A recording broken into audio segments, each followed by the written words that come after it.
Okay, now it is start.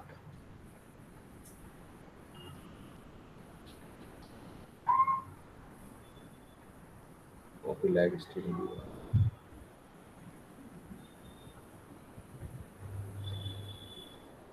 I created one new link for the YouTube. Please check this. It is coming or not. Yes, sir, started. So maybe this link is different. So in the calendar or the YouTube place, this link will not be available. Later, I will update this link on the calendar and everywhere. Okay, sir. Okay. Yes. So let me share my screen.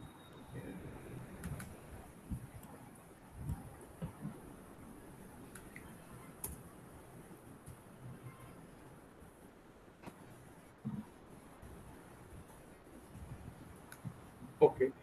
So this is the first question. I have received 33 response. Okay, it's good.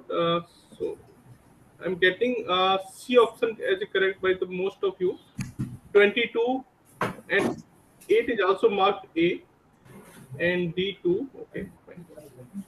So, so can anyone tell me what is the error in this code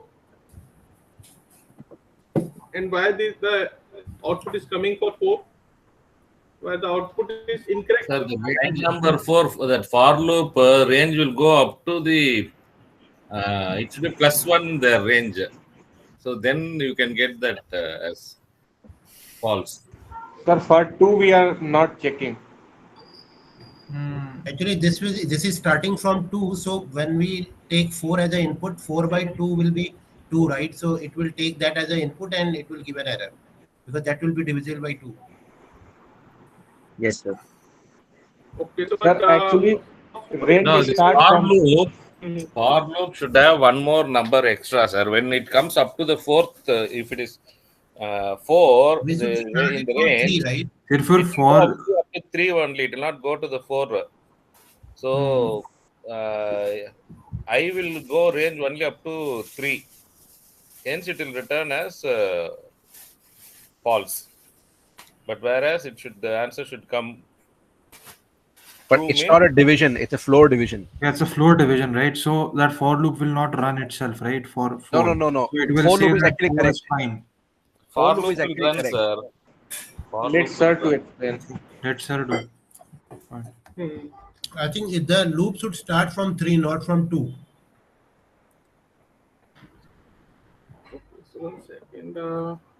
The loop starting is okay. Range, it should be +1. Floor division +1. Then it will give the correct answer. No, in Okay. that case, when input is 2, then it will give false, Yes, right? then 2 is it a will- prime number. No, sir. 2, It will give 1. true No, it because will it will come become out of the for for I loop. in the range 2, 1. So it will not go at all. For loop will not start at all. It will directly go to true, return Yes, true. yes. Yes, but 2 is the prime number. This answer is correct. But for 3, 3 also, the floor division will be Sir, 2, same Sir, it for will loop show will not true, work. sir. yes, 2, true. For Okay, loop so will not work. 3 is also correct. It is returning correct. And about Only 4, 4 is issue, sir. 2, Sir, it 2. will return For true. I in the range 2, The 4 will 2. return true. Yes, sir. That For is the 4 it problem. will return 2, but it should be false. yes, correct. Okay, so this loop is running from 2 to 2. Okay, so but the last value should not be included. Okay, in the range. So loop will not run, and the code will return true for the 4. Okay, so because of that, answer is C. And for 5 is a prime number, we know. And if you check the code, so 2 to 5 floor division 2. Okay, so that means 2 also. Okay, and then again this loop will not run, but output will be true. So code is returning correct answer for 5 also. So for option C, the code is not returning correct. Okay, so now I'm moving to the next question. What is the right answer? Option C. Option C.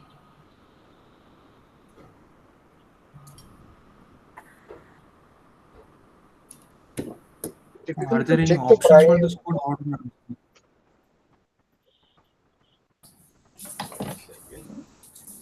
Where to enter the answer? So generally for prime, we check the factors. Mm-hmm. So generally for checking prime, whatever we have Yes. learned, I think in the week one, we basically create a Yes. factor list, and if it contains 1 comma n, like either one or that number. Yes. So some people check length and all that. That is the only thing we learn. So what is happening here, right? So obviously this logic is not working. If I want to fix the logic, so that's another question. No. How would I fix this problem? This is the code. Okay. So what we are doing, we are running the range from 2 to half of the elements. Okay. Mm. Okay. And after that, we are setting this. Okay. So inside this, if our n is divisible by any number, we are setting return false. We are directly returning false without waiting. Okay. But this. Okay. So what is happening? Huh. Yeah. So, but we should set this range by at least plus one. Okay. So n flow division by 2 plus 1 to correct this. Got it, sir. Thank you. Okay. Next is this one. So this is simple code. So basically from week 2, generally complexity based, you can find one simple question based on the complexity. Okay, so where the one code will be given to you, and you need to find out the complexity of that code. So maybe some question will be based will come based on the complexity. Okay, let me check. I think I opened the folder file. Maybe.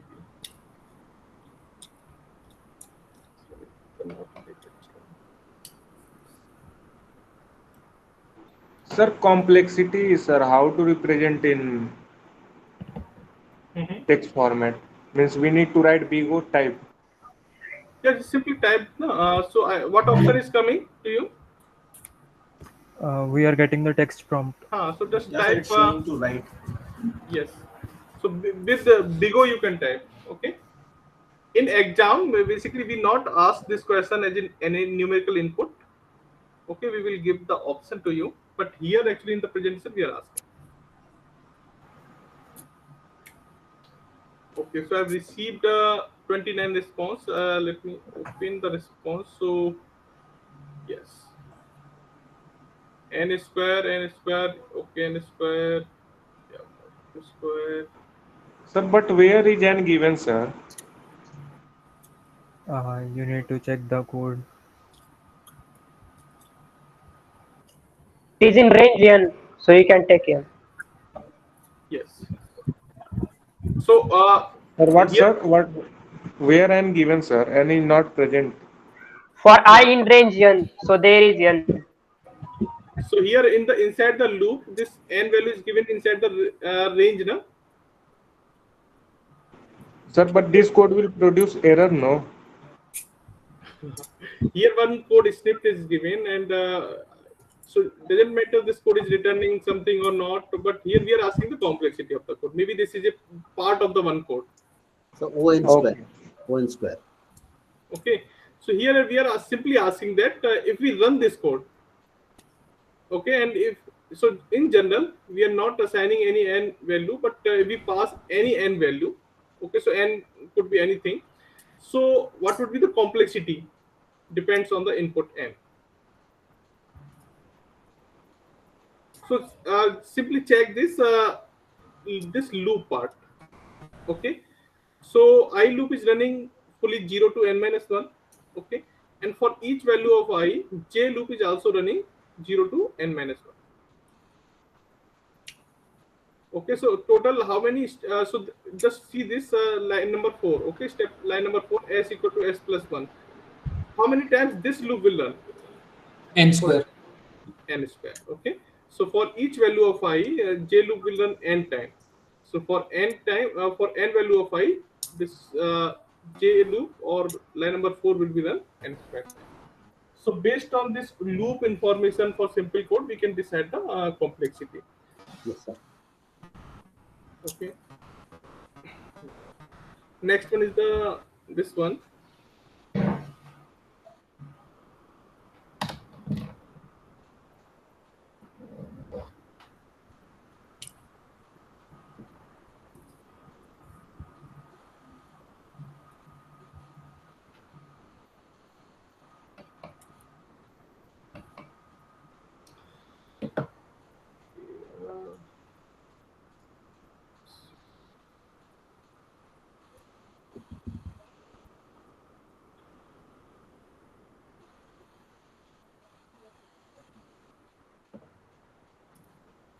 So I have the C28. I'm opening. So this is also simple. I'm not giving much time for this simple type questions. Okay, so response n square. One square. O of n is also there. Okay. So most of the answer are n square, and okay, this is correct. So yes, So what is the difference between the problem 2 and problem 3? okay, just check the range of the J loop. Sir, but both are having order n square, right? Yes, order of n square. So why this code will be n square? This is from I to n. No? I to n. Take Okay. worst case. Okay. My screen is visible. One second. Yes, sir. Okay.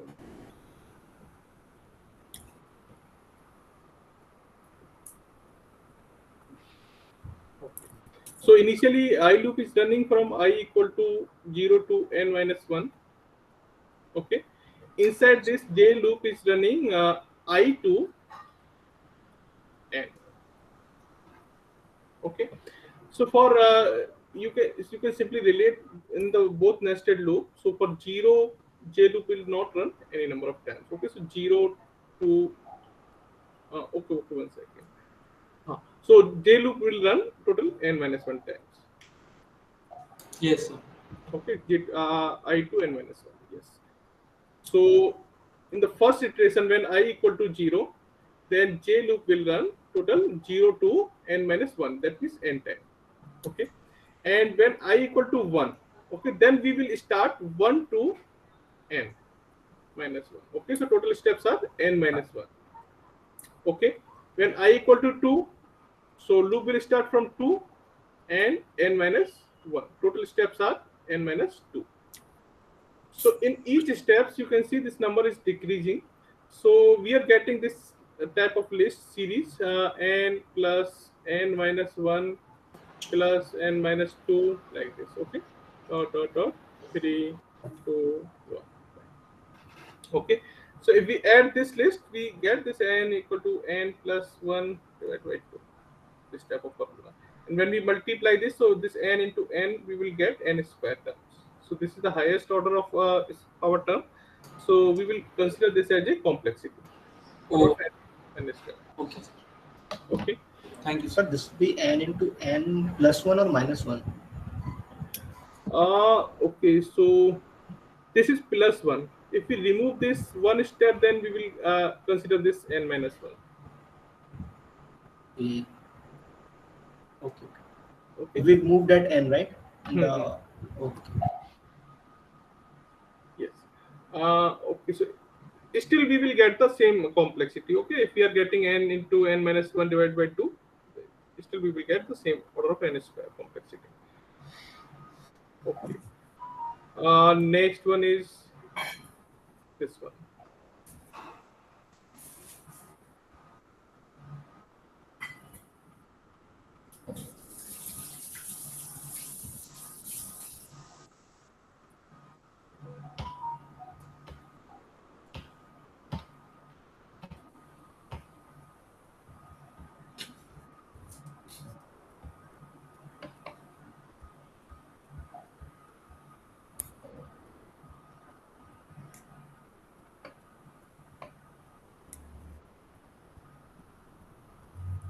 So from second week, the main topics are complexity, okay, and sorting algorithms. So question can be asked from the sorting algorithms also. So some important question we will discuss.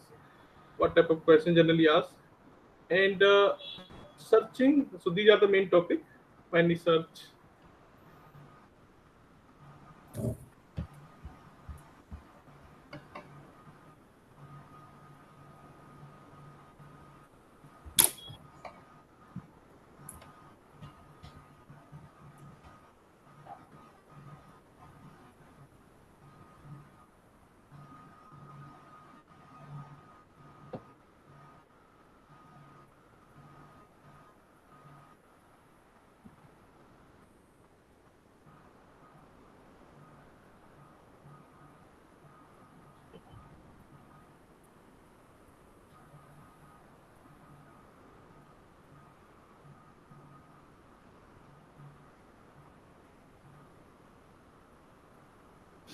Okay, so 31. Let me show the answer. Log n.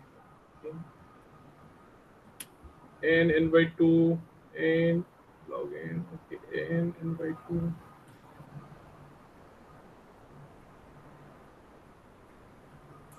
Okay, so we are getting this time n also. Many number of response are n, and log n are also there. But some we are getting n by 2 and log n. Okay. So those who are getting n answer, can anyone tell me how you are getting this n?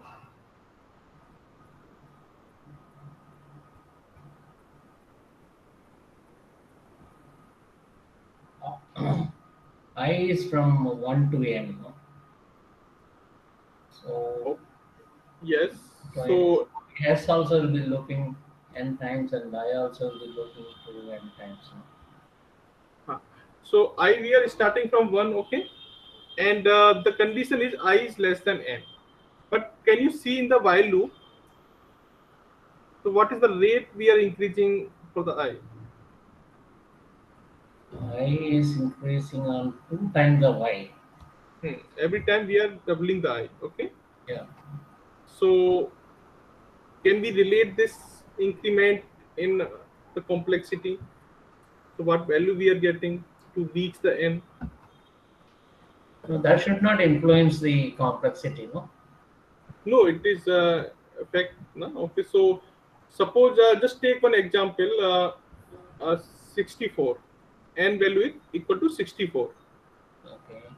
Okay, and you are starting from 1. Now in the first iteration you will reach 2. Okay, so 1 into okay. I think some error is there maybe. Okay, correct. So 1. Okay, 2 into 1. Yeah, correct. So 2 into 1 is 2. Okay, next time we will multiply again 2, 4, 4. then 8, then 8, 16, 16, and then 32 32, and 64. yeah. Finally, 2n. Yes. So this is the number of iterations. This is the first value, and this is the main iteration of the while loop. Okay, so 1, 2, 3, 4, 5, 6. So only the count, no, not the value or the complexity. No, if you see the code, while loop is based on the I value. Okay.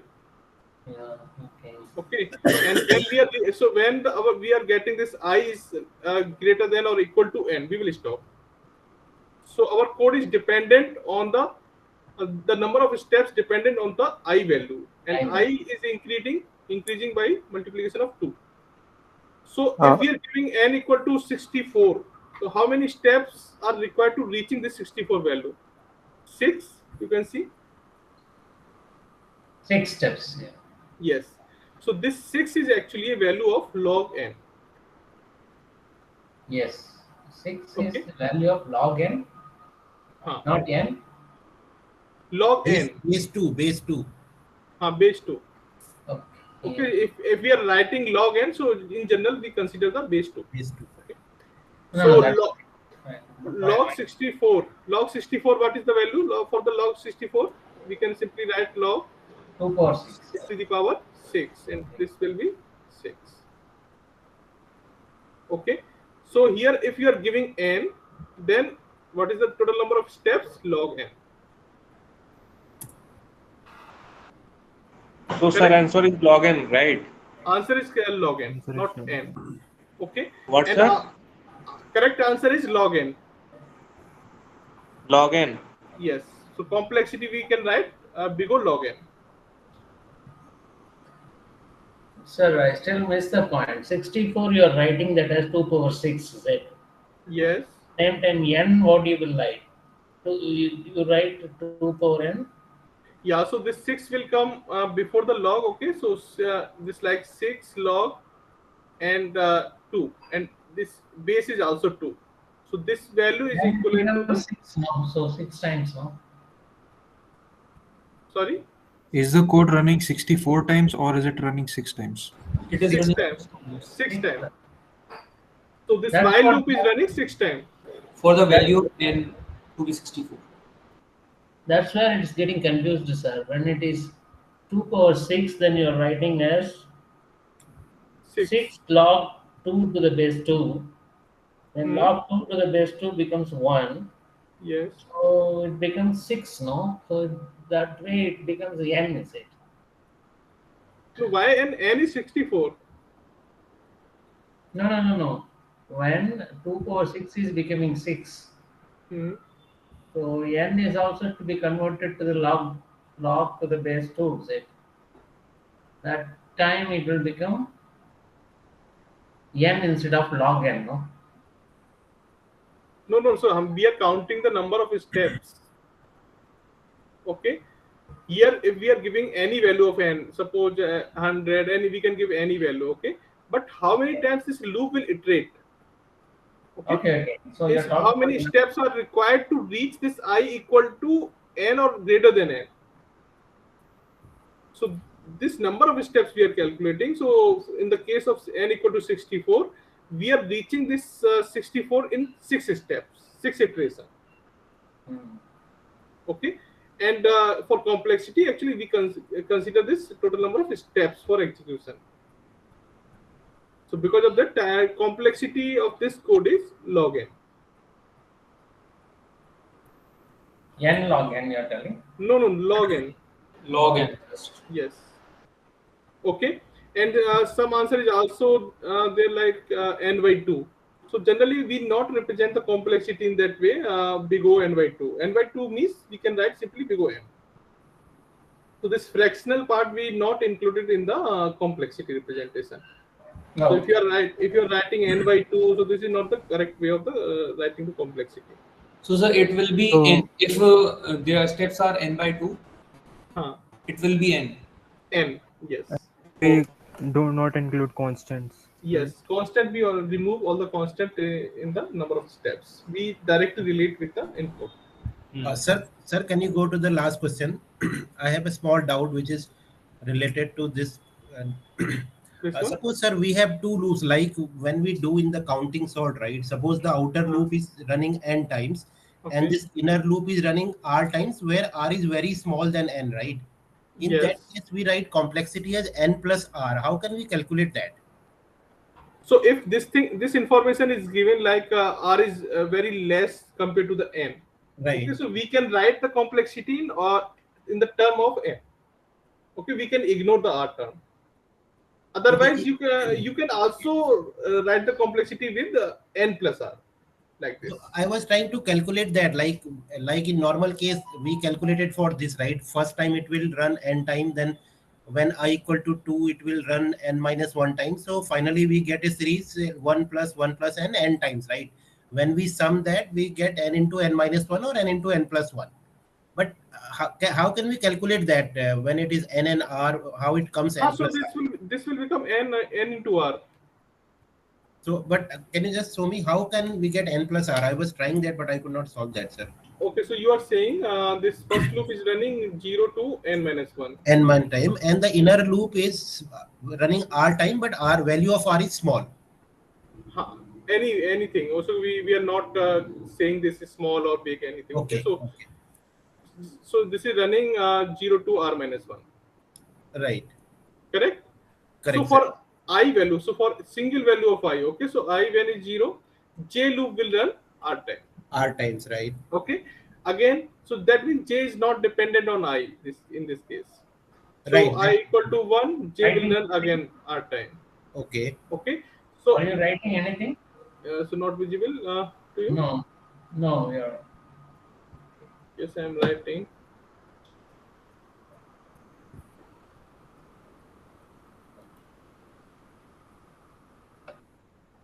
Yeah, my screen is visible. Yeah, screen is visible, sir, but nothing is. Yes. We cannot Nothing see. is changing. It's a blank white screen. Okay, let me check. Yeah, now it is visible. Yes. Okay. So here, so this I value will run till n. Okay, Right. and in the each value of I, this j loop will run r time. Okay? R times, right, sir? So we can say total number of I value are n, and each time we are running r steps. So n into r, we can write total number of steps. Right, sir. This is n into r. Yeah, so we can represent the complexity in the both term n into r. Okay, but it was written like it is n plus r, so I was just wondering how we can get that thing. No, so I think you are talking about one question from the week two programming Yeah, question where week the two question, complexity right, is sir, asked, right. where the implementation was different. Okay, so this at Okay, that place this was not the case. Okay, so the implementation is different, because of that we are getting this n plus r thing. Okay, here we are using nested loop. In this case, we are getting this n into r. okay, but there again it is nested loop, but maybe. No, the implementation was different. So I think you are talking about this counting problems. Counting sort, yes, Yeah. counting sort, sir, counting sort. So where we have lots of value, but most of the value are repeating. Okay. Right. So in that case, we have one list where like we have like this elements, so 1, 2, 1, 3, Yeah, 1, first we make a dictionary there, 2, right, 8, with 3. keys. Okay, like this. Okay. So Right, here we are taking this n equal to total number of length. Okay. right. So we are considering this n is the size of complete list. But Complete list. R we are taking what is the range of the element we have. So we Right, have range 1, of, 2, 3 yeah, like 1 to this. 5 or 1 to 6 number, range of integers, right? Yes. Okay, so we are running the one loop for this range for the dictionary to maintain the count for the each element. Okay. Right. So that loop is running R time, and this R loop is not the nested of inside the N. Okay, this is totally separate. Okay, For creating a dictionary, we are simply running one loop for the R. Okay, 1, 2, 3, and we are checking what is the count for each. Or right. we can run this. We can iterate complete this list, and we can make a dictionary. Okay, so when we are getting the like this dictionary D, what is the count for every time when we are reading one? So we are incrementing the value of dictionary by 1. By 1, Okay, right? so Yeah. in that case we are running n time. We are Yeah, iterating each element, and we are creating this dictionary. yeah, that is n times, sir, right? This is n time. But another loop when we are making the dictionary, making the sorted list. Right. We are taking key from the dictionary and Yes. then appending that. Yes. So at that time also we are running one R loop first. Okay, R loop first, and inside this R loop, we are checking the dictionary. We are checking the dictionary. What is the counting for each R? Right. Okay, and then we are appending the element in the final list. Right. Okay, so in that case, this nested loop inside the R loop. Okay, this is based on the counting, not the n. Okay. This is Okay, not so for n. This is only yeah, for the number of keys, right? Number of range yeah, of number of integers. count for each I. Okay, so Okay. suppose this loop, the second loop we are running for the count value for the each I. What is the count is available for each I value. Okay, so in that case, what number you are getting? You are getting the same number. Okay, so if you add this count, okay, so this count for each number in the dictionary, if we add all the counts, we are getting the same n value. Okay. Okay, so in that case, this Suppose is zero is repeated, say 5 times, 1 is yes, repeated 3 times. So once we add them, we will get it as equal to n, right? n, yes. Okay. That's why it is So coming n plus r. yeah, so this is also running n. Okay, but during the creation of this dictionary, okay, so first we get this. So suppose if our element is not available in the dictionary, we check the condition if this is exist or not. Okay, for creating the dictionary. Okay, so at the time one step is more required for each value of r. Okay, so that count is equal to r. So this is separate, and this part n part is separate. So because of that we are writing n plus r. Okay. I think similar situation comes in this DFS also, right? BFS, when we use a list there, then again we get a Yes. complexity n plus m. Yeah, so that may be the case. We will Yeah. check. Okay. Okay, sir. Thank you, sir. Okay, so yeah, this is discussed. Now next one is this one. This one is the factorial problem. Yeah. So for recurrence, recursive code, sometimes the recurrence relation is also asked.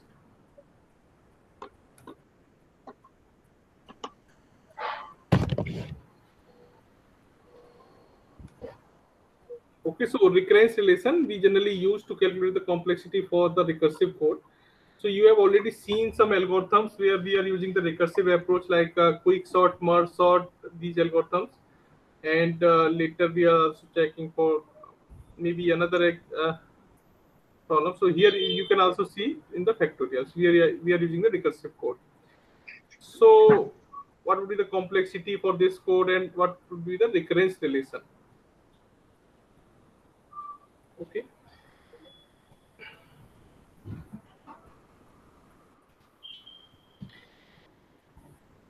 So initially we are looking this simple recurrence relation, but in week 8 we will learn one method, tree method, so we can calculate the complexity if recurrence relation is given.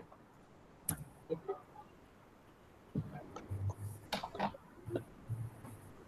So what happening in this code, we are calculating the factorial value of n. So there is one condition, if this is satisfied we will directly return 1, otherwise we are calling the same recursive function again with n minus 1 value and multiplying with n. That means we are every time in the recursive call, we are decreasing this n value by 1. Okay. So just think about that. What number of steps required to reach the base case of this recursive code? Okay. What is the base case? Base case is line number 2 and 3. Okay. At any time when we are reaching this base case, we will not call again the same function. We will return the value.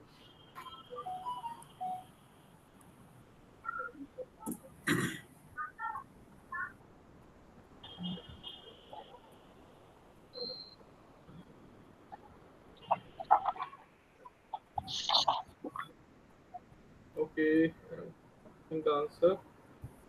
So big O n, if this is complexity recurrence relation is Tn and okay, big O n, Tn minus 1 plus 1. Okay, correct. N into Tn minus 1. N into Tn minus 1 plus 1. This is not okay. Okay, big O n, this is okay. Okay, n plus 1. N square is not correct.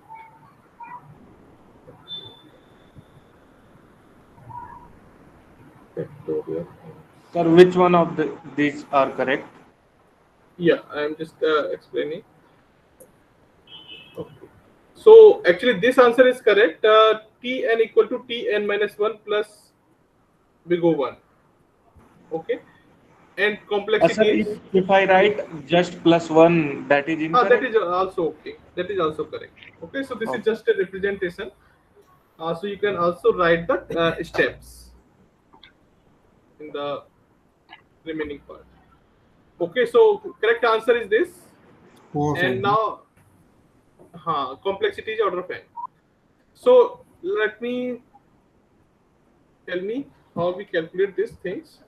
So here you have given the code, okay, of the fact of n. I'm writing the rough code. Okay, so inside the code condition is given if n equal to 0, so return 1 like this. Okay, and remaining part we are writing return n into factorial of n, fact of n minus 1. Okay, so for the for writing this recurrence relation, okay, so we just represent the recurrence relation total time by Tn. Okay, this is representing the total time when we are giving the input n. Okay, this n is representing total time. After that, you can see when we are running inside the code, we are entering inside the code. So we have one constant part. Okay, so this is the constant part. And apart from that, this operation is also constant. Okay, and into multiplication. Okay, this is also a constant part. So you can see apart from this recursive call, just don't consider this recursive call. Apart from this recursive call, how much time our code is taking? Okay, just forget this recursive part. Okay, just check what is the total time complexity of our remaining. Okay. So your screen is not visible. It is visible. It is visible. So Okay, so the constant part is representing 1. Okay, so we can write 1. I think it is freeze now. Yes, it's freeze, I guess. Are you right, free, or are you not Yeah, right? yeah, I'm writing, but it is not displaying. Okay, then it is not. Yes, that's what I mean. Then you were right.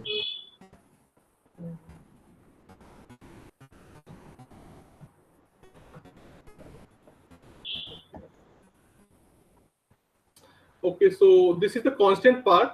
Okay, and when we are calling recursive function, okay, so this we will check what input we are giving in the recursive call. Okay, so that means we will calculate the complexity for this recursive call again. Okay, so what is the complexity for this fact n minus 1, this part? So this is another problem. This is calling again as the new problem. So what is the total time for this fact n minus 1? So we can represent the same thing t, and now what is the input n minus 1? Okay, so that means the time is required for this part fact n minus 1 is t n minus 1. So we will simply write here t n minus 1. Okay, so that means total time is required Tn equal to Tn minus 1 plus 1. Okay, so this at the place of this plus 1 we can also write like big O 1 constant time. Okay, so both are correct. Sir, while n is too big to compare one, did we need to really include one also in the complexity factor? So can you Is it repeat? not Tn minus one is a complexity? No, Tn minus 1 is the time for the recursive call.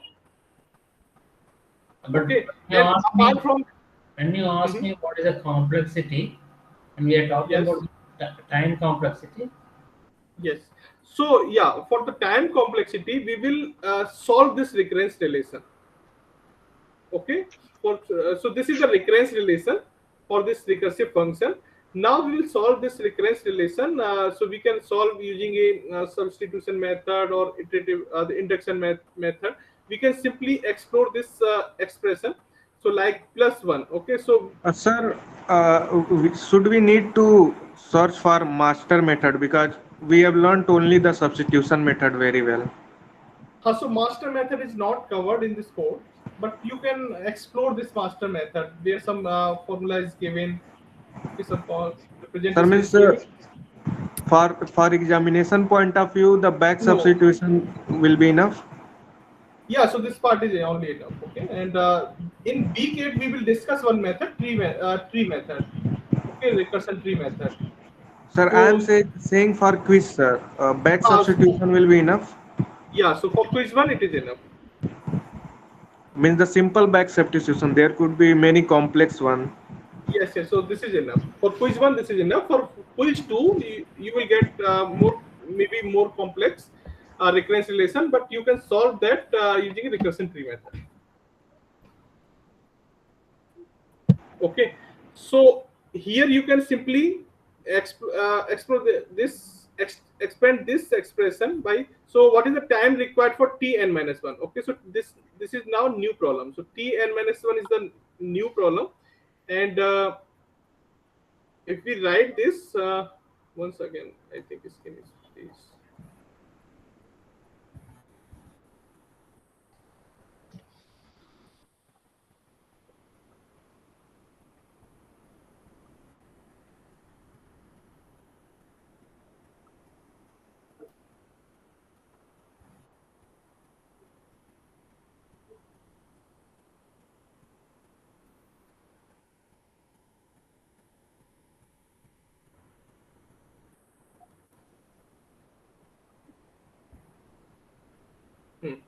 Okay, so if we are now in the recursive call, okay, so this Tn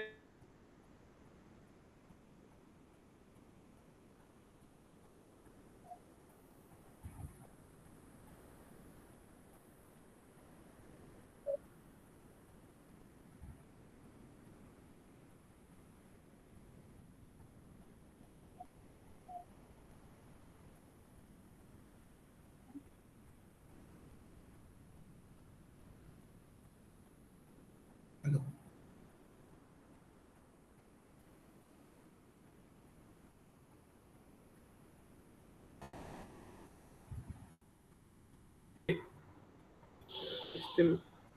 Wait a second.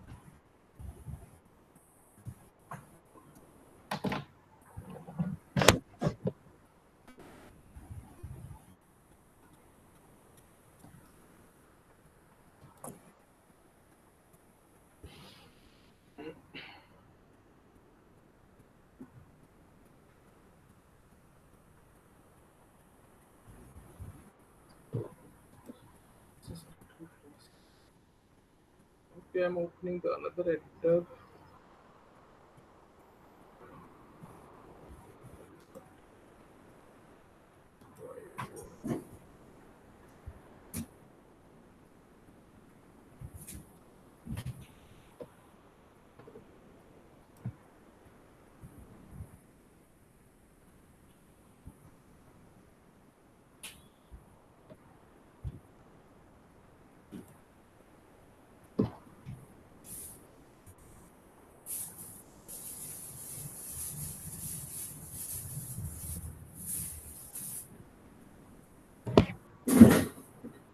Okay, so this paint editor is visible. Yes, Yes, sir. Hmm. Okay, so I'm expanding this expression Tn equal to Tn minus 1 plus 1. Okay, so I am just replacing this. Okay, so just put this n minus 1 at the place of n in the whole equation. Okay, so we can write this Tn minus 1 like this, Tn minus 2 plus 1. Okay, and this is the remaining part. We are adding simply like this one. Okay, and after that, once again, if we expand this, so we are getting like Tn minus 3, and once again, so I'm replacing this plus 1, and this 2 1 is coming from the error. So you can see we are decreasing 3, and we are getting these 3 steps. Okay, so if we decrease this total last step, okay, so suppose dot dot, we are ignoring the between steps. Okay, so Tn minus n. Okay, so this is the condition where we are reaching the base case. Okay, base case. But at this time, you will get this total number of 1 n time. Okay, so 1 plus 1 plus 1, like this is n time. Okay, total n steps, and this is the base case. So in this situation, so t0, we are, when we are passing n equal to 0, so we are reaching at the base case, and we are directly returning 1. So you can see total number of steps are required. If we add all these 1, so this total number of 1 is n. So if we add all these steps, we are getting n steps. Okay, so because of the complexities of this factorial function is big O of n. Okay, now move to the next.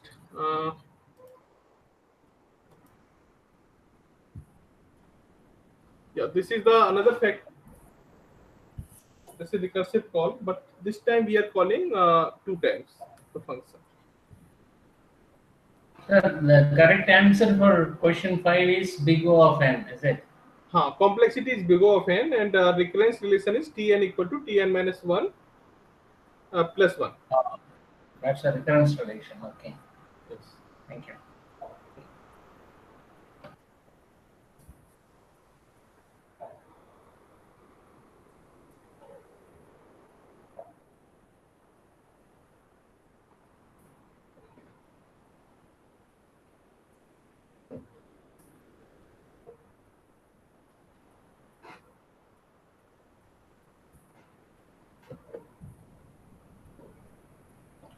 Okay, so now this time we are calling 2 times ABC, and each time we are also passing n value by decreasing 1 value.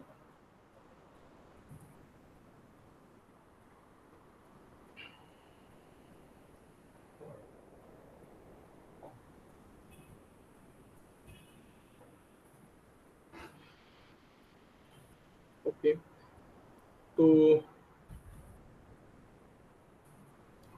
yeah, all please submit your response quickly. So yeah, This is the answer for tn 2t n minus n plus 1, and we go 1. We go n. Okay. N square. Okay. N minus 1 root of 1 to the power n. Okay, log n to the power n plus 1 all of n.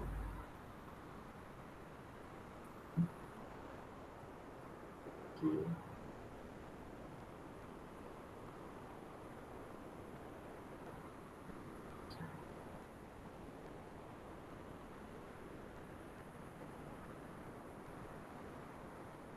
Yeah, so this time I'm getting half answer is correct and half is incorrect, most of.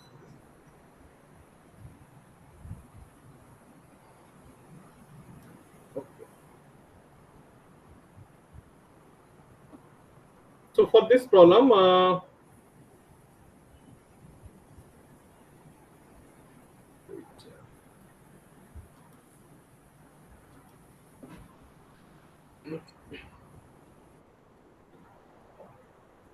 so now in this code you can see we are calling function two times. Okay, so first part is the base case. If n equal to like 0. Okay, so what is the exact things? So if n equal to 0, return 1. Otherwise, we are calling two times.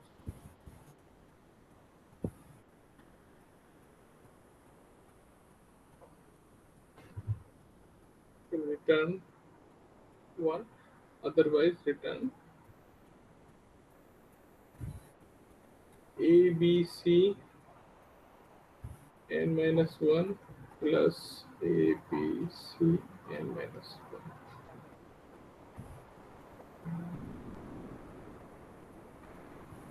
So what is the recurrence relation first? Okay, so tn.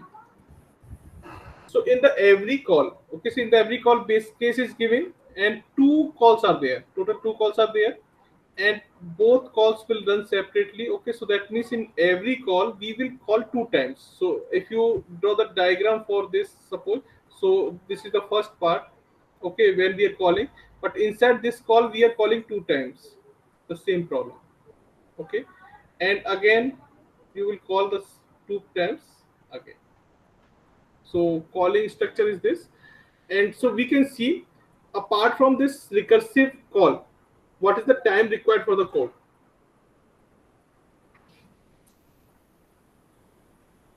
Just forget this part, recursive call part. Just tell me what is the time required for the code.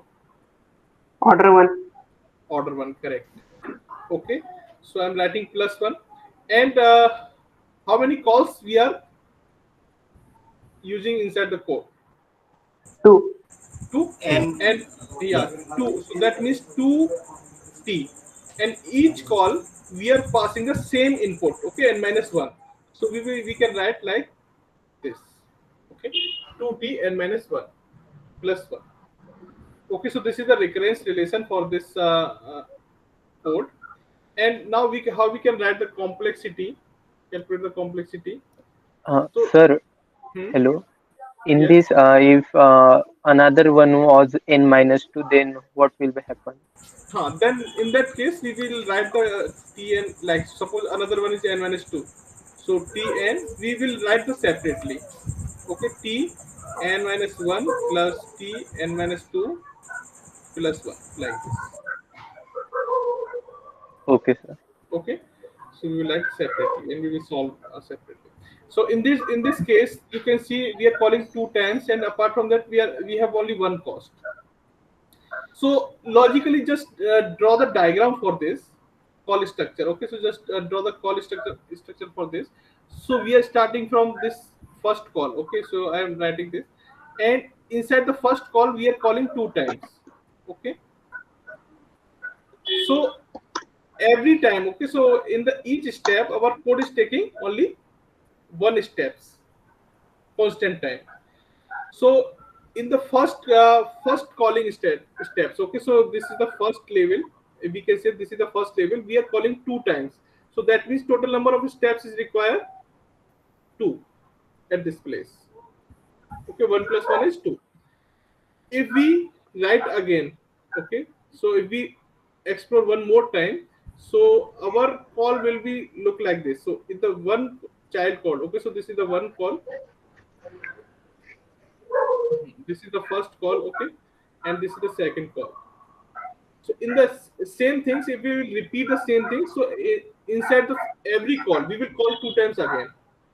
So because of that, there are two nodes are linked below the above one.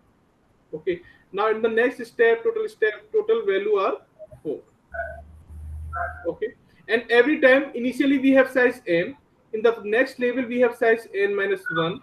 Okay, in the next level we will have n minus 2 size. Okay, now once again we will draw one more level. So we are getting total steps 8. Now n value is n minus 3. Okay, so that means in the third level we are getting 2 to the power 3 steps. In the second level we are getting 2 to the power 2 steps. In the next level, first level, we are getting 2 to the power 1, okay, steps. So we can simply write this form, and now you can assume that if you expand this logical diagram of the calling structure, so at the nth step, okay, so where we are reaching this n minus n level of the base case, so that means this n value we can simply write 2 to the power n. Okay, so 2 to the power n, we are getting this 2 to the power n steps at the last level. So we are getting this type of expression 2 to the power n plus 2 to the power n minus 1 like this, and we can directly take the highest order of n here, and we can ignore the all lower part. So we are getting total number of steps 2 to the power n for this recursive form. So we can write the complexity below 2 to the power n.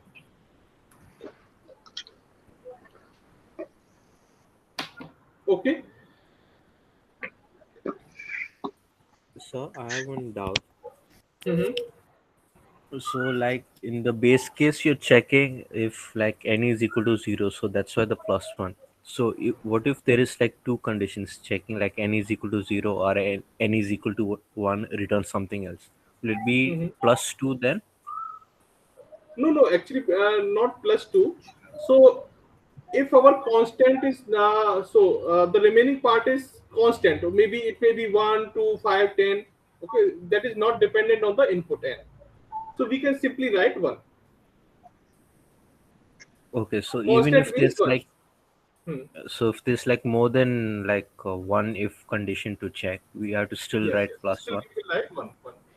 Okay. Okay, sir. Constant means any constant number. Okay, sir. Yeah. Okay. So okay. Move to the next. So, sir, this complexity will be 2 to the power n, right? Yes. So for this code, complexity is 2 to the power n, and recurrence relation is Tn equal to 2t n minus 1 plus 1. Okay. But similar thing we do in merge sort, then it doesn't go to 2 to the power n because In that case, first things we are not calling with the n minus 1 input in the recursive part. we Okay, are we are reducing. calling n by 2. Okay, reducing the input every time, right? Yes, reducing the input by half of the size, Right. the each call, and the other part, the remaining complexity is order of n, not 1. Okay. Okay, so the scenario is different. Okay, next one is the selection sort. So the question is based on this selection sort. Some code is given. So yes, based on the sorting algorithm, some question can be asked, like some property. One important thing is the complexity. Okay, so for each sorting algorithm, you should know what is the complexity in all cases, best case, first case, like this. Okay, so can anyone tell me selection sort complexity? So selection sort complexity is depend on input order. Yes, sir. Yes, sir. Someone is. Selection sort is no. No, sir. No, sir. N No, It's always sir. n N square. square It's always n or square. n square. Yeah. It is always n square, right? Best case, worst case, every case. Yes, always n square. That means the steps which we are performing in the selection sort are not depending on the input order in any way. Okay, so if you give the sorted input list, still this algorithm will perform all the steps. Okay, so we can say that this selection sort is not dependent on the input order. So in the each case, best case, worst case, average case, we are performing all steps in the algorithms. So total step complexity will be order of n square in the for the selection sort. Okay. Another thing is selection sort sub basic property like this. This algorithm is stable or not. So selection sort is stable or not?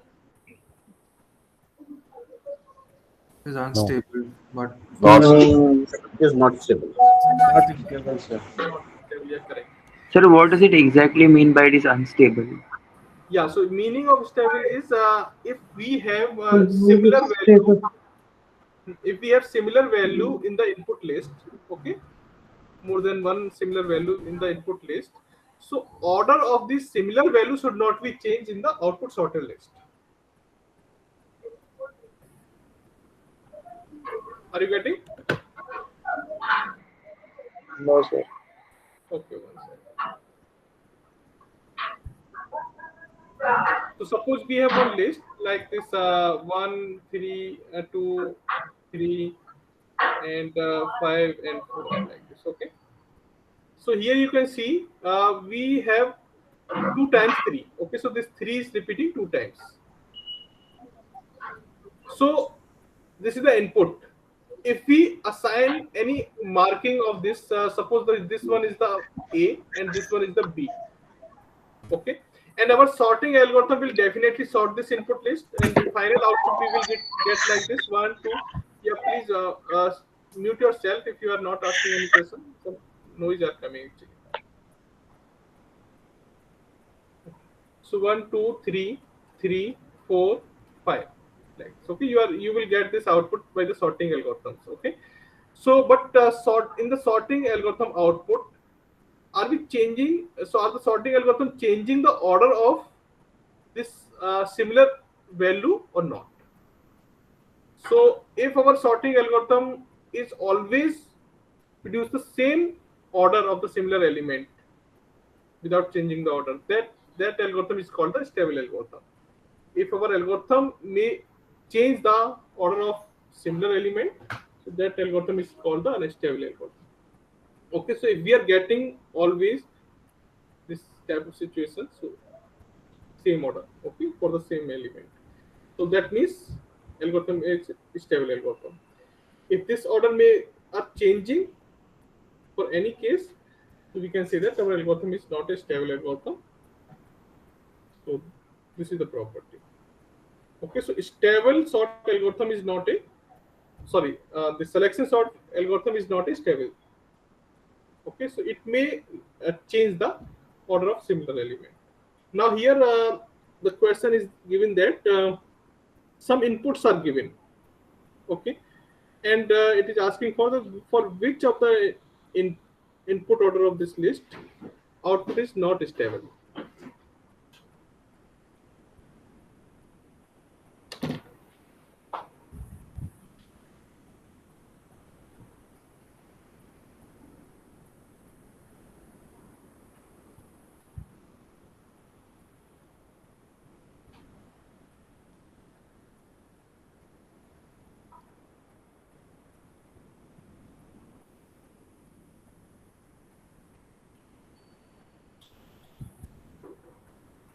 So algorithm logic is here code is given, but you already know the logic of the selection sort. Okay, so no need to go through code one line by line for each input. Just use the concept of selection sort. Okay, and every time what we does it, we simply select the position. Okay, and after that we just assume that this is the minimum element. After that we just visit the all element after that and find out the smallest element. Okay, and after finding out the smallest element, we generally swap the element of the current position to the smallest element position. This is simple one concept of the selection sort. Now just apply this concept on the each input. Yeah. Okay. So first input is this 3, 1, 4, 2, 4. So let me check the answer first. I will see 25 response. Okay, so C is the most marked answer. Okay, by 20. Okay, let me check the answer.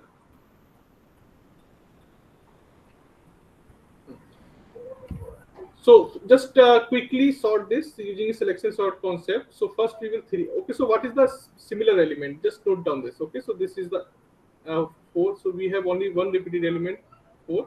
So we are simply marking this A and B. And during the sorting process, just note down these things. Are we changing the order at any place or not? Okay, just keep this thing in your mind. Okay, so in the first thing, okay, so in the first step, we will check the what is the smallest element 1. Okay, so we will simply swap the element 1 and 3. Okay, so 1 and 3 we are getting, and after that we have steps 4, 2, 4. In the next iteration, we will find out the next smallest element. Okay, so this is 2, and we will swap this 2 by 3. So again, we are not touching this 4 element in this, and we will simply swap this 2 position and 3 position. Okay, so we are getting sequence like 1, 2, 4, 3, and 4. Okay, so again in the next step we have reached at the second index. Now we will find out the next smallest element. So next smallest element is 3. So now we are swapping 4 and 3. Okay, so 4 and 3 we are swapping. So 1, 2, 3, and 4. Okay, no 4. So this is the best way to solve this question, right? Just take the options and do the selection. Yes. Okay. So here you can see in the next iteration, we are assuming this 4 is smallest, and we are not finding any smallest element compared to this one. Okay, we are finding equal but not smallest. Okay, so we are not performing any swapping after this. Okay, so that means we are not changing the order at any place during this process. Okay, so that means for a input is stable input. Okay, so for the second input like 4, 4, 3, 1, 2. So in the first step when we are at 4, and then we will find out the smallest element. Okay, so 1. So you can see if we mark this first A and second is B. So you can see in the first step we are changing the order. Okay, 1 will come at the first place. Now 4, 3, and 4, 2. So now this one is the B, and this one is the A. But in the next iteration, you can see in the next iteration if we are finding out this what is the next smallest element is 2. Then we will swap this 2 by 4. Okay, B. Okay, so what will be the next value? So 1, 2, 3, 4, 4. Now you can see our order is correct now. Okay, in the next iteration our order is corrected. So we are getting A and B. After that you can see now 3 we are selecting. Now we are not finding any smallest element compared to this 3. We will not do anything. Same things for 4, same things for next 4. Okay, we will not do any swapping. So you can see initial A, B order is the same at the final output. So this is also stable. For the third, okay, so 4, 4, 3, 2, 1. Okay, same things we will perform. So this is A, B, and we will find out the first swapping with 1.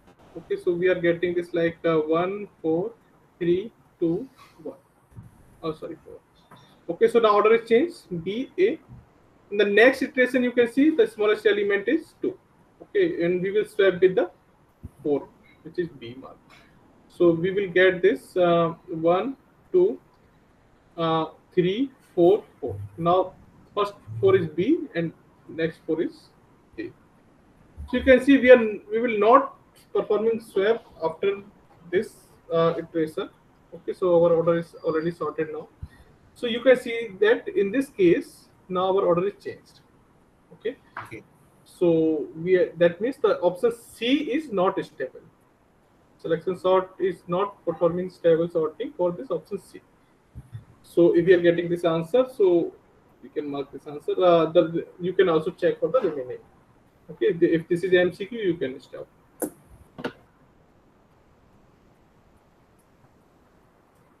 Okay, next one is the. Okay, so this is also. Sir, finally the sorted order came as 1, 2, 3, 4, 4, no? 1, 2, 3, 4, 4. Yes. Yeah, that's the one you finally sorted out, no? Yeah, so sorting algorithm will always return the sorted output. Yeah, this is correct. But we are just looking the similar element order. But the option it chose is reverse, no? No. Why reverse? The right option was. No. This is not based on this reverse things or anything. So here we are randomly giving some input. Okay, so this is random input. Okay, so okay, and we are simply looking this information. Are we changing the order of similar element or not? Or just that 4, 4 is getting changed or not? Yes. This is the only thing we are checking. Okay, so this order changing is not dependent on this input order. Like what was the question given to you was what is which of the following input list the return output list would not be stable? No. The question was specifically asked what do you mean by stable. So you started explaining all these things. No? So stable definition is already given to you first, and after that asking that which input is not stable. So for which input output is not stable? For which input output is not stable? Okay. Okay. Yeah. Next. Yes. Yes, Subramanian.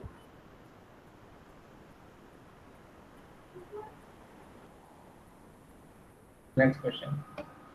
Okay. So this type of question I hope you have already seen in the assignments.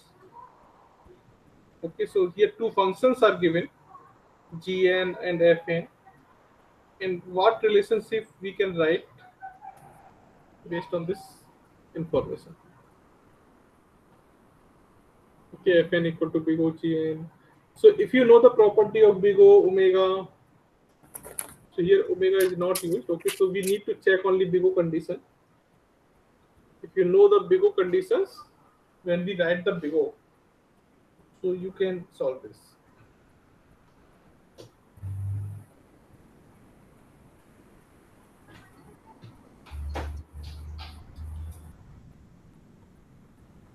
But simply you can write the complexity for. Okay, so you can simply say reduce this term gn or fn based on the complexity. Okay, so what complexity we can write for gn? We can directly choose the highest order. Yes, right. And yes, n4. Okay, and same things for the fn we can write nq log n. Okay, we can select directly highest order of the power,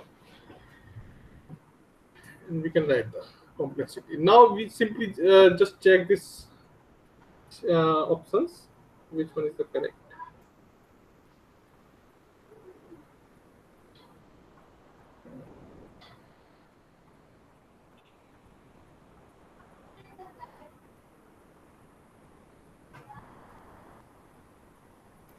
Sorry to disturb you, sir, but sir, can you please solve this question? This 8th number? Yes, sir. Yeah, I'll solve. So when you say Fn is in O of G of n, does it mean that Fn is in O of G of n? Okay, I'm telling you.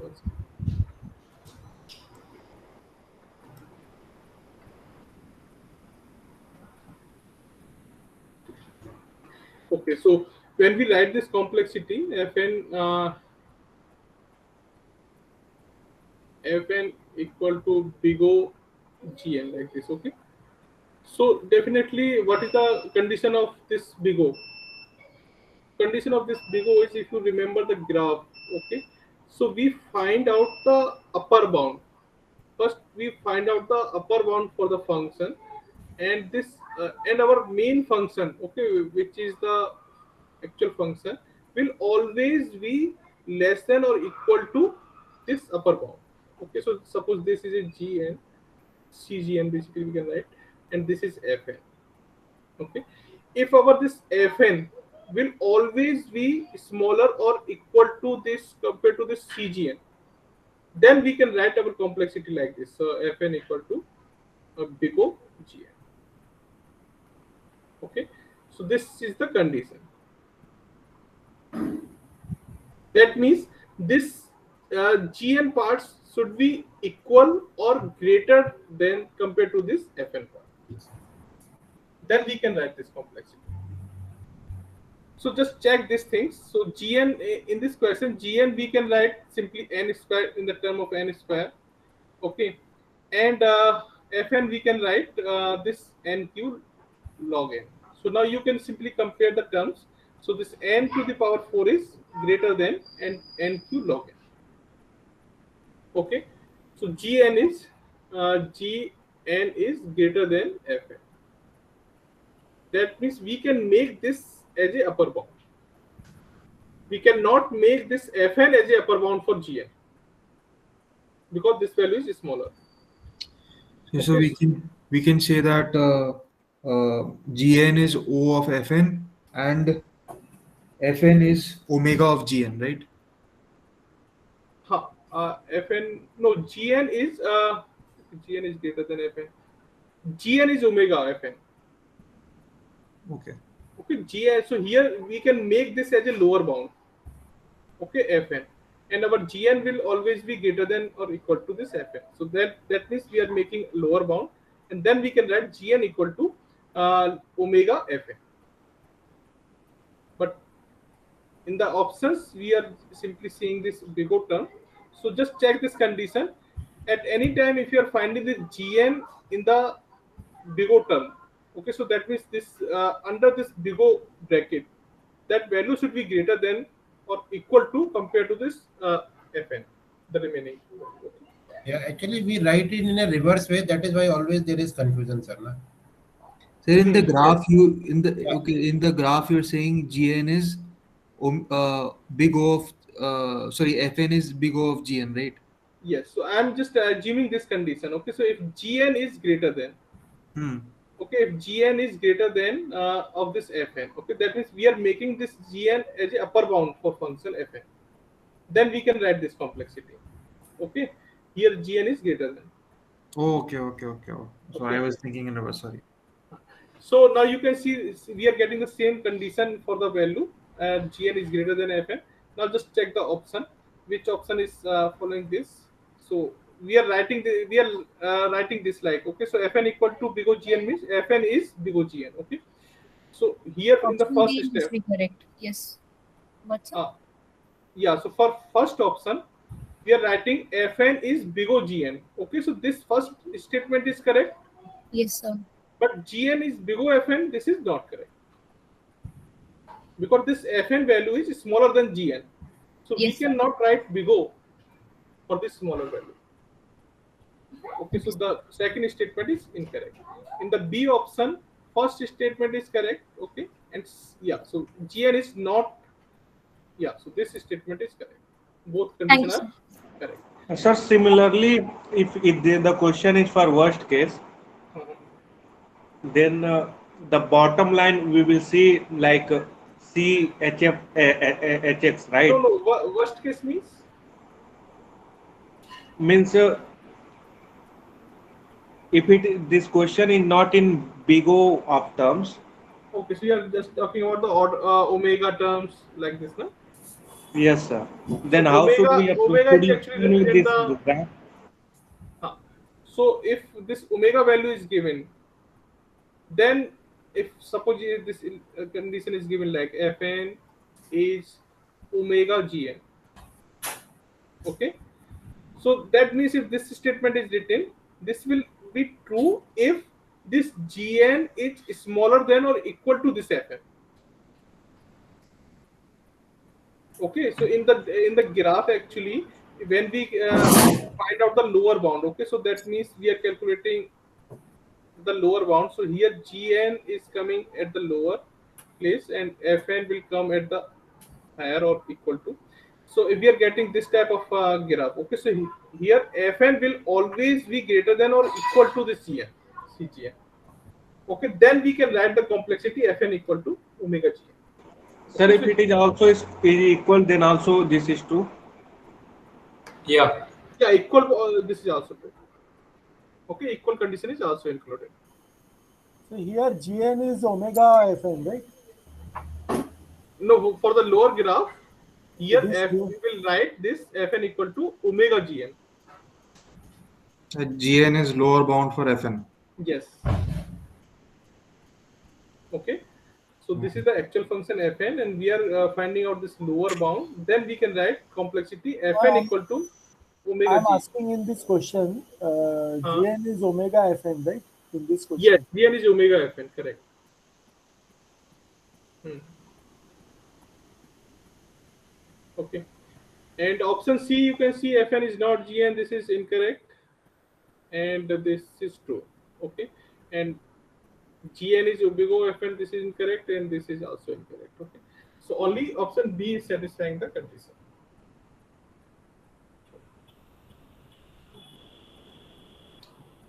Okay. Now the next, I think you can simply give this answer for the merge sort.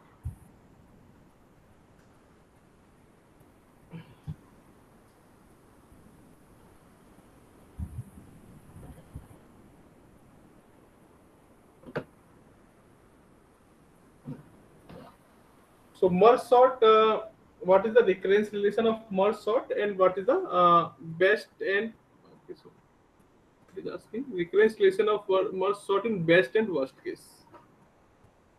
Okay, so now for about the merge sort, can anyone tell me merge sort algorithm is dependent on input order? No, sir. Okay, No, no. sir. Yeah, correct. Okay, so in the merge sort algorithm, will always performs all the steps, and the complexity will be n log n in each case. Okay, and if our input merge sort is not dependent on input order, definitely the recurrence relation will also be same in best or worst case. Okay, so that means there is no case actually best or worst. So recurrence relation will also be remain same. So you can choose the answer based on this. Just select the correct answer. Okay.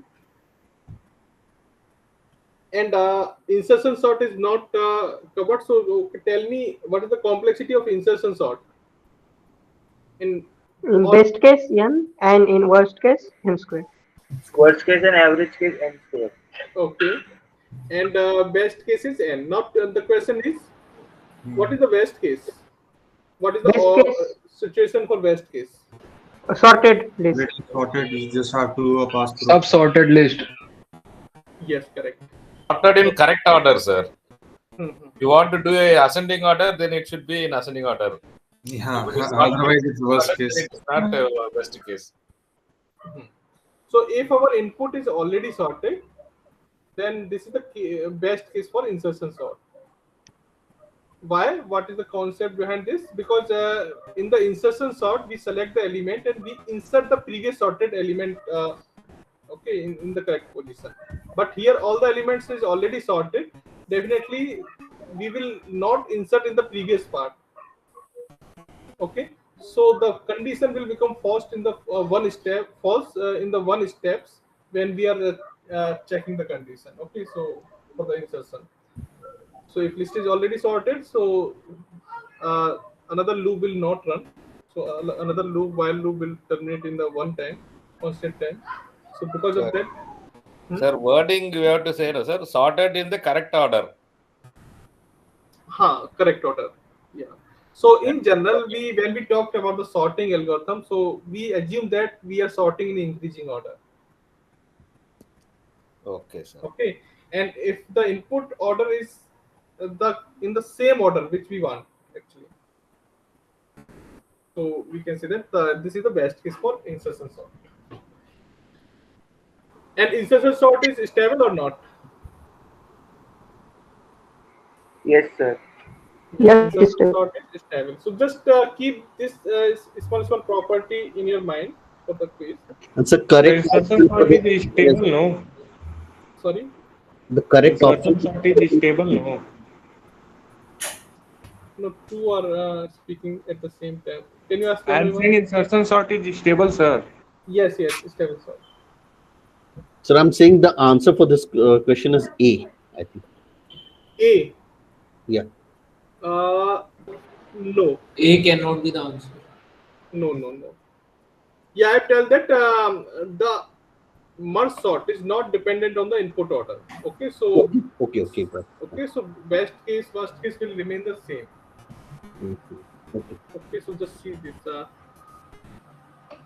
C is the right option. C. Yeah. Okay, so let me check C. Tn2 Tny2 and N. Okay, another is also same. Yes, C is the correct option for this. So now everyone know how we are getting this 2Tny2 plus N. 2t n by 2 will come from Yes, sir. this recursive call, and n will come from merging. Merging, yeah, correct. Each time we are breaking into two different lists. Yes. So if you see the implementation of merge sort in the main merge sort function, we are calling the same function two times on the same both two half. Okay, that means we are reducing the size n by 2. So because of that, this 2t n by 2 term is coming. Okay, plus n is coming for the merge function. Okay, merge function is taking two lists of n by 2 Sir, n by N 2 is size. coming from merge. Yes, merge operation. Okay, so merge operation actually takes two sorted list of n by 2 size, and after that it simply compare the element one by one, and so the total number of steps required for this process is n. So the merge operation complexity is n. So because of that, we are writing plus n for the remaining part. Sir, there is a question I want to ask regarding this. Is I was doing a question. It was like we have four lists, each of n by 2, and we want to find the minimum comparison. We need to merge them all into a single one with two n Yeah. elements. So actually, that question was re-evaluated in the previous term. Okay, so in this question is asking for the minimum, but the answer is given as the maximum. Okay. So I am unable to solve that question. Can you, if it's possible for you to solve, can So you please solve it? yeah, okay. So we have four lists in the pane.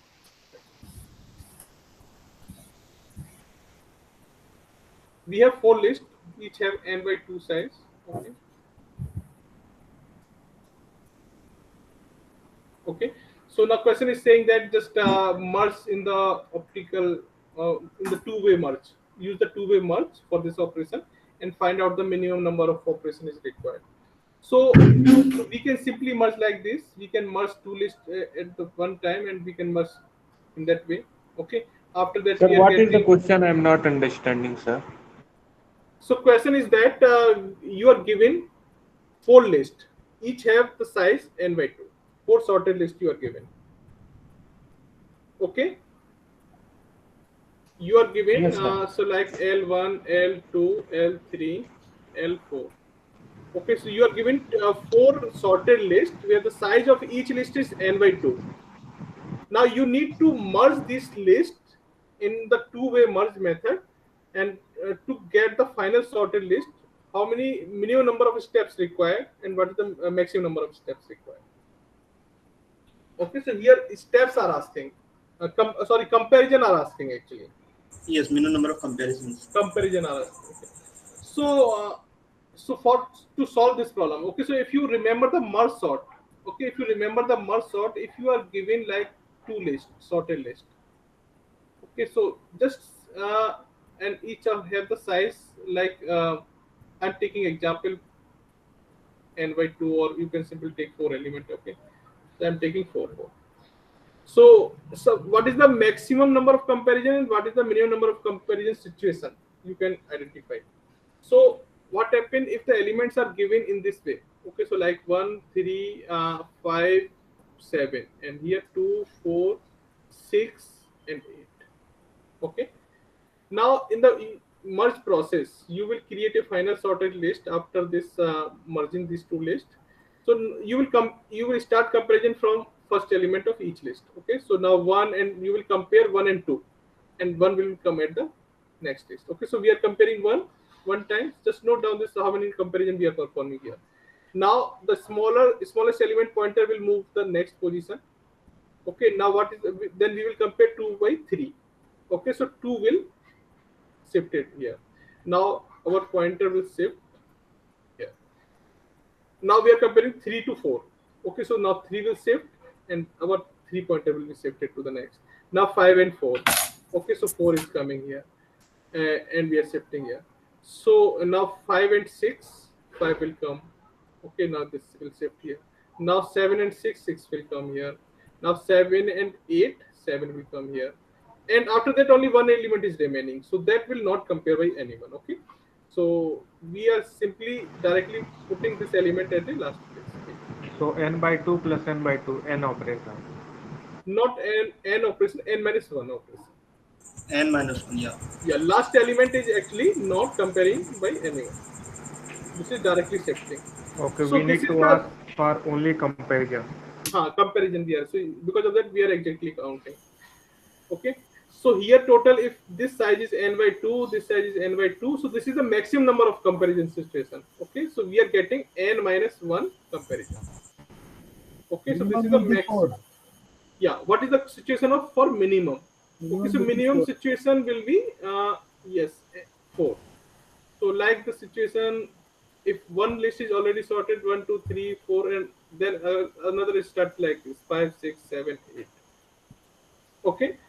So what we will do, we will simply compare 1 by 4, 5, and 1 will shift it. Now 2 by 5, okay, 2 will shift, 3 by 5, 3 will shift, 4 by 5, okay, so 4 will shift. After that, all elements are completed, we will directly shift these all remaining element into a final list. Okay, that means all the remaining 4 element will not compare by anyone. Okay, so 5, 6, 7, 8. So here, this is the minimum case. So we are getting n by 2 comparison in this situation. Okay, so for the minimum and maximum, you can now calculate. So for n by 2, n by 2, we are merging these two, okay, into one. So how many steps are required? We are getting the final list of size n, okay. But what is the number of comparison required? n minus 1. N minus. For the maximum, minimum okay. Maximum. For the maximum. Okay, okay. Okay, same things we are getting the sorted list of n size, but steps are n minus 1. Okay, now we are merging these two. So now we have size n and n. Okay, so what is the maximum number of steps required? 2n minus 1. -1. Okay, 2n minus 1. 2n minus 1 steps is required. Now add all these steps. So n minus 1 plus n minus 1 plus 2n minus 1. 2n So you are minus getting 4n 3. minus 3. 2n minus 3. Or 4n. So total are 4n minus 3.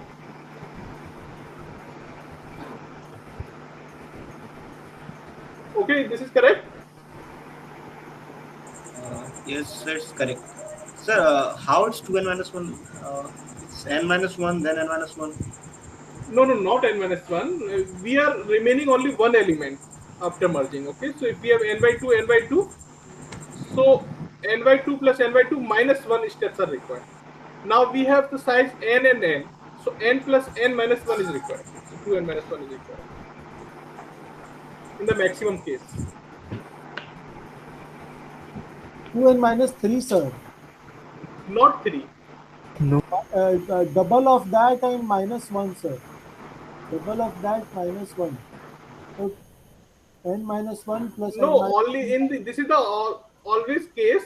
We will always remain the one element in the maximum. If you are taking any size, okay, so if you are taking n here and n here, okay, so we will compare all element n plus n. So okay, so this is 1, then like this is the maximum case.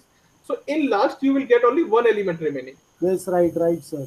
So Okay. you double of this 2n minus 2 and then -1. So 2n minus 3, sir. Why are you doubling this? Because we are doing double comparison. Double comparison. Just forget this. Okay, I'm just mentioning that size of this both lists are n. Okay. Okay, so the input size of this first list is n, and this is also n. So 2n minus 1.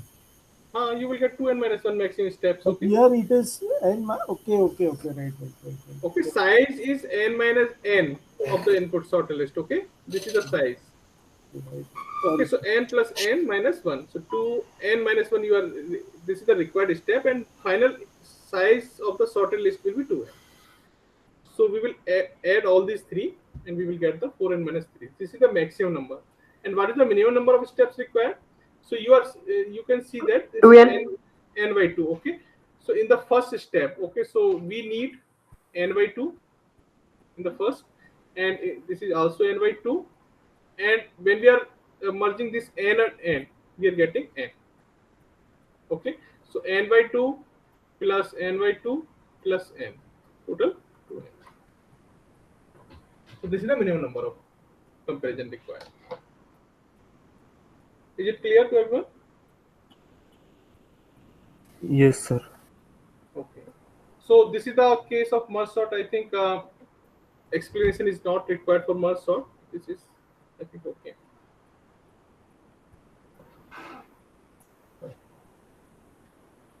Okay, so now quick sort. So merge sort was C, right? Yes, C. Okay. Okay, the next question is based on the quick sort. Now, okay, let's discuss about the quick sort. Okay, so quick sort is dependent on the input order or not?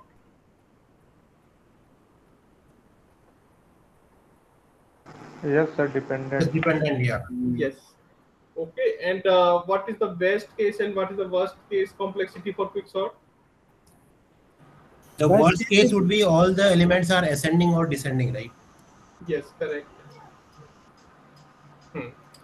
Best case is when the worst case is a So war.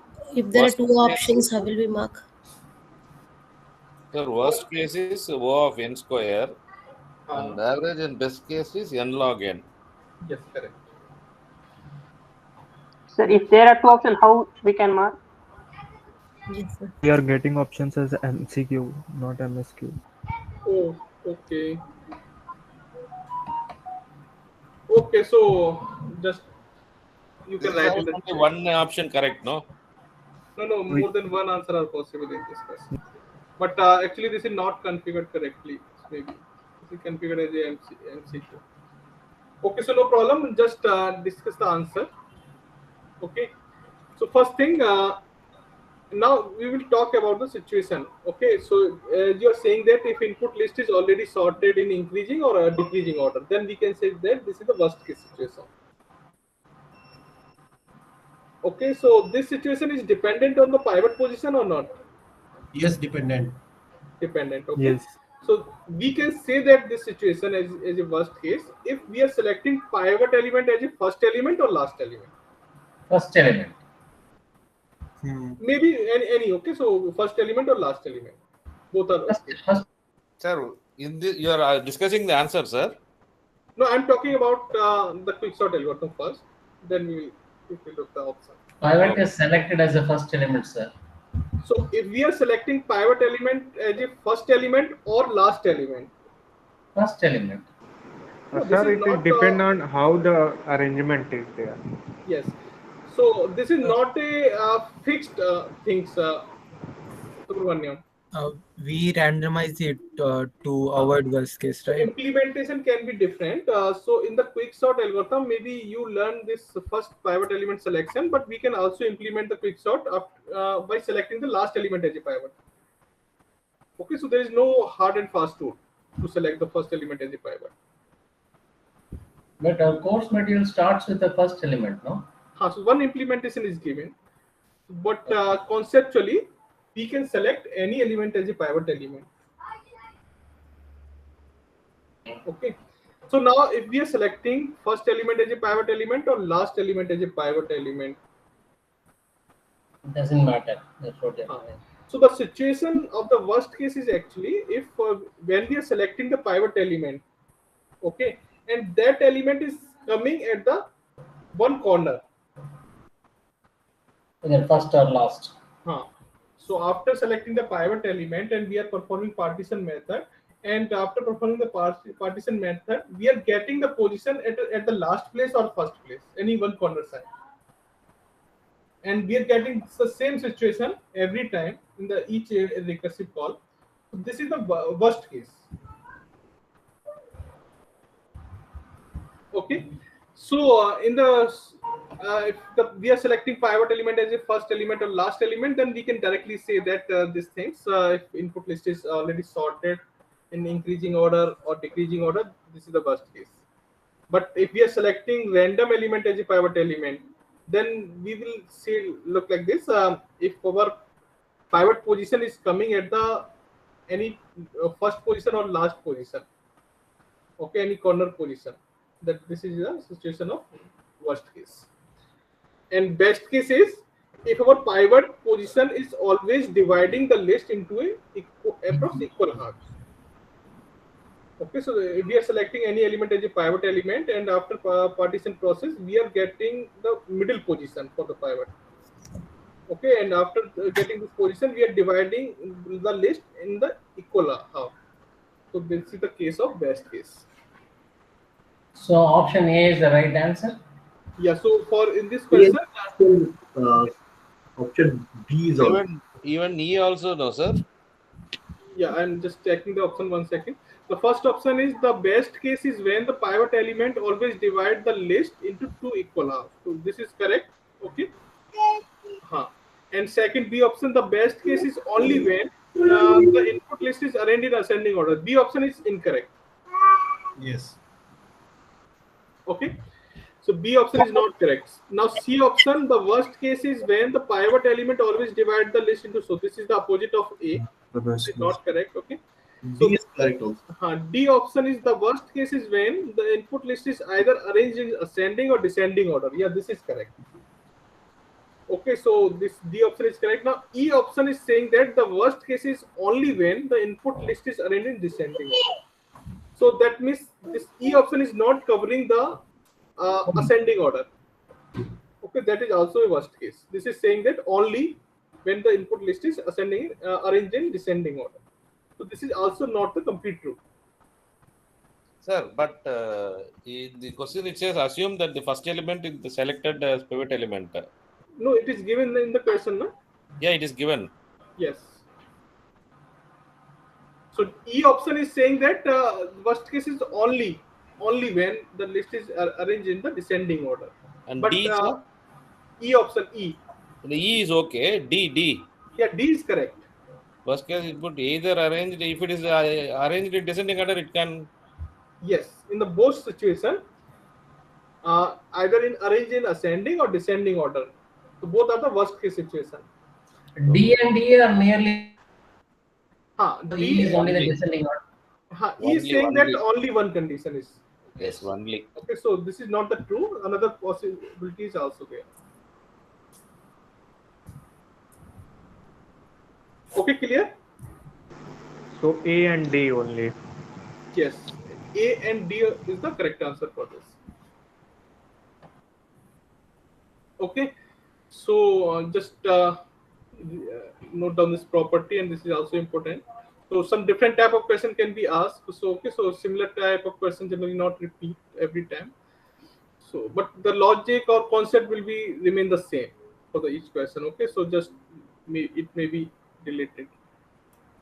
Now move to the next question. What is the recurrence relation of quick sort in best and worst case? Okay, now this is the another question. The complexity is different, so definitely the recurrence relation will also be different. So please can you write the recurrence relation of quick sort in both cases? But recurrence relation, whether it's best case or worst case, okay. Anyway, when we'll discuss, we'll see, sir. Yes. So for complexity, when you are getting complexity order of n square, then what is the recurrence relation for this situation? when you're getting order of n log n there.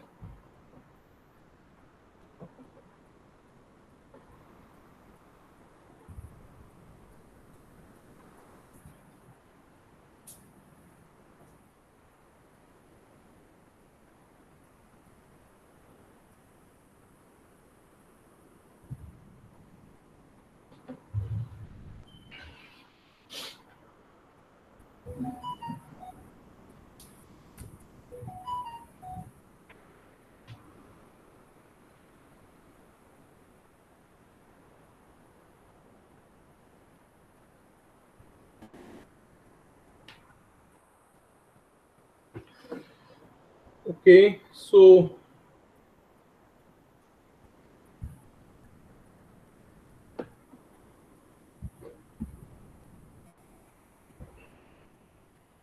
okay, I'm opening the response.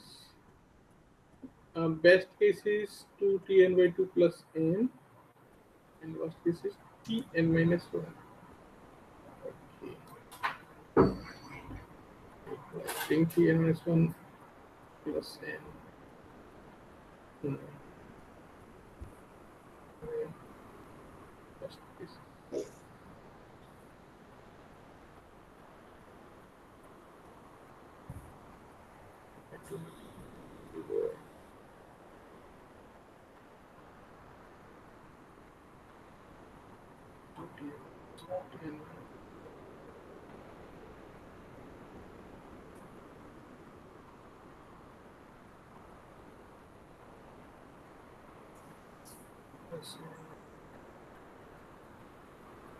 Okay, so most of the answer are looking correct. Some is not. Some answer are not correct. So worst case and best case. So if pivot element is dividing into equal half, okay, so that means when we are calling the recursive function again, so we are passing two lists with the same half size. Okay, so that means we can write the request lesson look like this. So Tn, so I'm writing for the best case. Okay, so 2, that means in the next iteration, so next calling part, we are calling 2 times the same function, and we are passing the n by 2 size. Okay, but apart from that, this calling part, what are the other function or other code part we are using? We are performing partition method. Okay, so partition method is actually after selecting the pivot element, we are finding out the position of pivot element, and we are also shifting the element, the smaller element before the pivot element, and greater element after the pivot element. We are also arranging this order. Okay, so this process is taking order of n time. So this process is actually called the partition process, and this is taking order of n time. So we are just adding this extra time which is required apart from this recursive call. So this is for the best case, and complexity for this case is order of n log n. Okay, and what is the worst case situation? The worst case is situation when our pivot position is always coming at one corner. Okay, so one corner means our pivot is coming at the first place or last place. So that means we have only one remaining part, either left part or right part. Okay, so in the next call, we will call only one time on the n minus 1 element. Okay, so we are starting for the from the one n size. So the next iteration we are finding the correct position for pivot, but after that we have only remaining n minus 1 element in only one side. Okay, so either all are smaller than, or either all are greater than compared to the pivot element. So we will call only one time in the next iteration with the size n minus 1. Okay, and apart from that, we are also performing this partition process. It will take the same time, order of n. So this is the recurrence relation for worst case of the quick sort, and we can write the complexity for this is n square. Okay, so this is the quick sort situation. This is the correct answer for this. Could you show that again? Okay, okay. So this is the case. Okay, got it. So these are the topics for the sorting, and you can also look the binary search. Okay, implementation. Just look the concept of binary search. It may be asked in different manner. So now move to the next things is the linked list. Okay, in D3 actually you are learning this quick sort we have covered. Now the linked list, okay, and the hashing or this stack and queue. Okay, so these are the main part of the from B3. You should know the concept of linked list, and you should also know the time required for the operation in the linked list. Okay, so how we actually implement the linked list. If you know these things, implementation part is clear, then you can easily identify the complexity also. Okay, and also we can implement our queue and stack data structure using the linked list. Okay, so if we are performing this implementation using the linked list, definitely we will get the benefits of the linked list in terms of the time complexity of the operation. So this question is also based on this linked list and queue. The question is combined by two concepts: queue concept and linked list concept. Okay, so here we are implementing queue. Okay, so queue is support basically two operation in queue and DQ. In queue operation is actually used to insert the element. Okay, and DQ operation is performed to remove one element from the queue. Okay, and the basic property of the queue is first in first out. First in first out. Okay, so that means we will insert the element always from the rear, and we will remove the element from the front. Okay, so this is the concept of the queue. Now we are implementing this concept using a linked list. Now the structure of linked list is also given. You have two pointer, head and tail. Okay, head contain the reference of the first node, and tail contain the reference of the last node. And the structure is given that each node contain the reference of next node. Okay, so you should know this structure. After that, just verify the answer. Okay, each node contain the reference of next node. Now just check. Sir, Yes.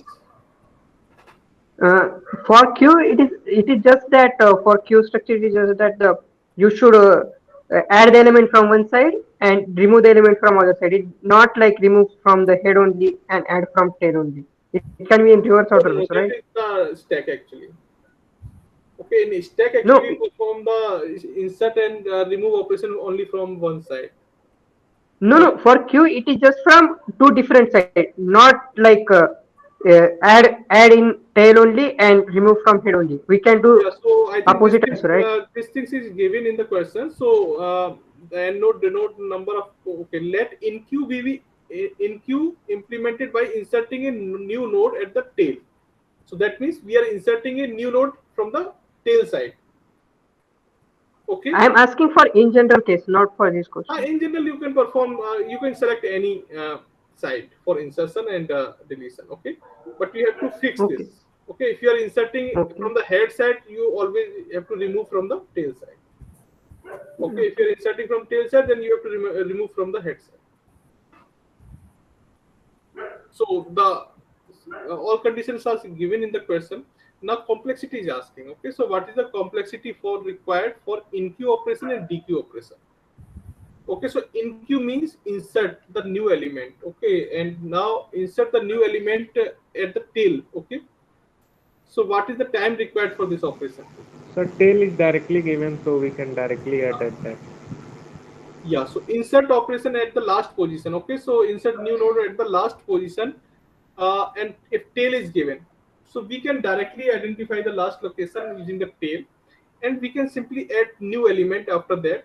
We can arrange the reference directly. Okay, so that means we can perform this operation in constant time. So in queue operation will perform in bigger one time. Now what about the DQ operation? Also order 1. Yeah. So DQ means we are removing the first element from the linked list. So head is given. You can directly find out the head, okay, by the head pointer, first element. After that, you can simply set this head pointer to a second element. Okay, second element address is already available at the first element next place. So you can directly read this location, and you can directly point this head equal to a next element. So you can also perform this operation in a constant time. So answer for this question is A. Okay, let's check the response.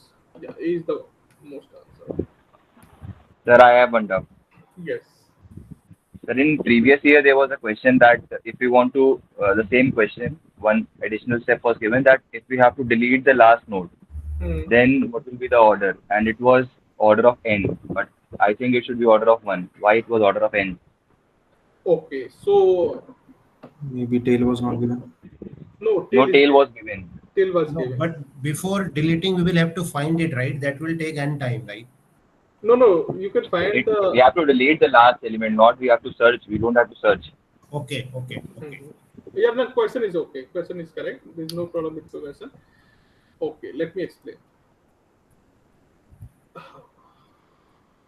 So I'm just creating the situation. So we have head, okay, and we have element in the list.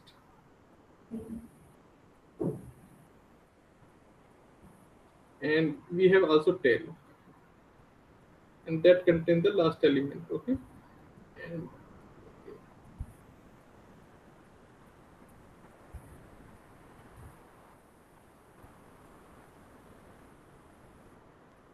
you are saying that we want to remove the last element, okay, we want to remove this element from the list.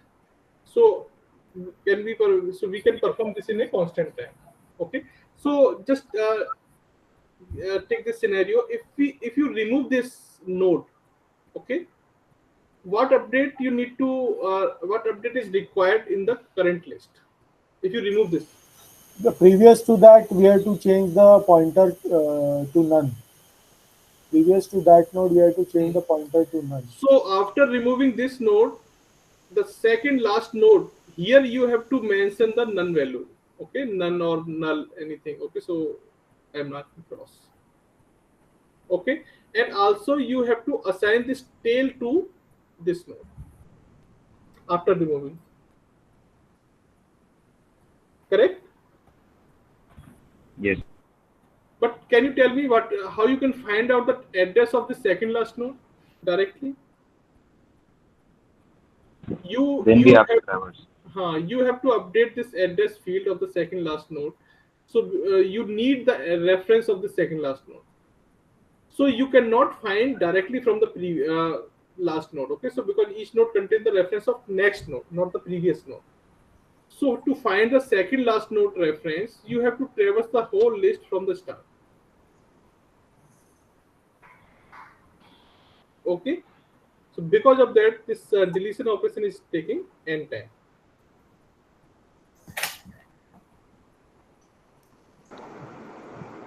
Is it clear? Sir, can we exchange the value and then interlink the loads? Then I don't think it will How take. you can exchange? How you can exchange? Still, you don't know the reference of second last node. But if you are deleting the head, If you Okay, sir. want, I thought if the list will be connected from both sides, that is doubly linked uh, list, then we can do. yes, in that case, you can remove in the constant time. Okay, if each node contains the reference of previous node, then you can Sir, directly I got remove the last node. sir, I got the disconnected. Can you doubly please? linked means you don't need to do that one. You can go for the last node itself. One second, someone is So, talking in between. Yes, Ritik? no, sir, I'm on the list. Doubly linked Sir, node. Okay. Yeah. Talk, Adam. sir, I'm saying, sir, I got disconnected. Sir, can you please just let me know how we remove the last one, the last node in the linked list? Huh. So for removing the last node,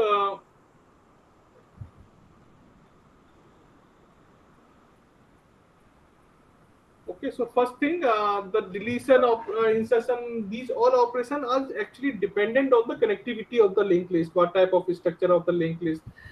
Here we are actually talking about if we have this type of structure of the linked list, where we have two pointer head which contain the reference of first node, we have one more pointer tail which contain the reference of last node, and each node contain the reference of next node. Okay, this is the structure given for us. Now we want to perform the delete last node operation. Okay, so we want to delete the last node of the list. So how we can perform this delete operation? So to perform this delete operation, so in general, if you want to remove this from the list, so after removing this list, which node will become a last node? Second last node. Okay, the second last node will become a last node. So that means that in the next field of this second last node should none after removing the last node. Okay, and also this tail should point to the second last node. Okay, so these updates are required to remove the last node. Now that means we are updating something in the second last node. We are updating the address value in the second last node. So we need the reference of second last node. Okay, so to identify this, find the reference of second last node. How we can find this reference? We cannot find from the Only by traversing. okay. We cannot find this second last node reference from the last point. Okay, because each node contains the reference of next node, not the previous node. So we can only find out the reference of last node, but second last node we cannot find. So to find the second last node reference, we have to traverse the list from the first node, and we have to traverse this leg. Okay, so n minus one element we have to traverse, and then we will reach this node. And after reaching this node, we can simply set this none value in this place, and we can simply copy tail equal to this current node. Okay, and we can set this. So automatically this link is disconnected for the last node, and this node will be removed. Okay, so this is the case. That means we are taking order of n time to perform this operation. But if linked list structure is different, suppose we are talking about the doubly linked list. Okay, so where the each node contains the reference of previous node also. Okay, like this. Sir, I have a quick question. Uh-huh. So when you are doing NQ, so NQ happens at the tail, right? And in order to access tail, you have to traverse because we only have the pointer of head. So I think. No, 1 second. Let me just read the question. What is the NQ implementation? Okay, NQ we implemented by inserting a new node at the tail. Okay, fine. So for accessing tail, we have to traverse, sir. So that means that should be option B. Tail is given. No, we have the tail. We have the tail. Yeah, we have the pointed tail now, so that contains the reference of last node. Okay. So we got it. So we not just have head, we also have tail. Okay, got it. Yes. Okay, and insert operation can be performed in one constant time. We need to update the last element next position. Okay. Got it. But if we were only given head and there was no tail, then we anyway have to traverse. Yeah.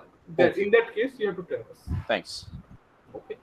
So to solve this type of question, just read the question correctly. Just see all the things. What are the implementation of structure? What are the structure? After that, just try to solve. Okay. If you miss something in between, so definitely you will get wrong. Sir, if the node to be deleted is a head node, then what? So you can perform this in the constant time. Sir? If you want to remove this head node, it's O1, is it? Okay, so yeah, order of 1 is required because you need to set only head equal to this second node. Okay, and where is the reference of second node? It is already available in the first node next field. So you can simply write like head equal to head dot next. Okay, initially head is pointing to first node. We are reading the value of next field. Okay, and next field contains the reference of second node. Okay, and we are assigning this value inside the head. So that means we are assigning the reference of second node in the head. So our head will link here. Correct. First node will remove. Okay, so this is a constant operation. Okay, sir. Okay. Right. So next one is the okay. So this is based on the queue and stack. So this is based on the queue. Okay. So if you know the concept of queue, okay. So first in first out way. So just perform this sequence of operation and check what output will be come. So what DQ order is coming actually.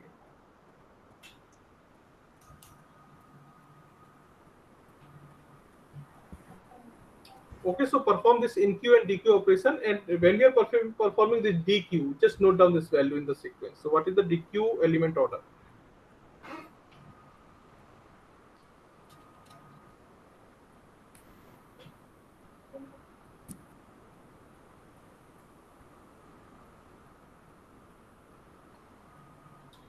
Okay, so for the quiz, actually, just look this implementation of linked list part. Okay, so some question may be asked based on the linked list, time complexity of these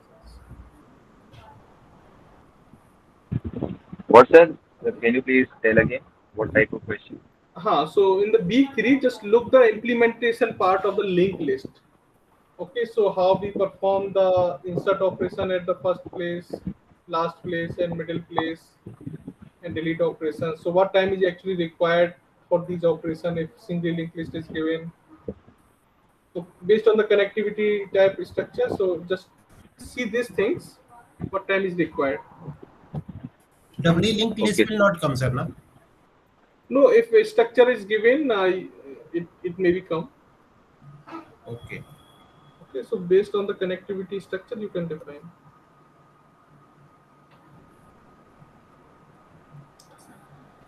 So I think this question is not tough. Okay.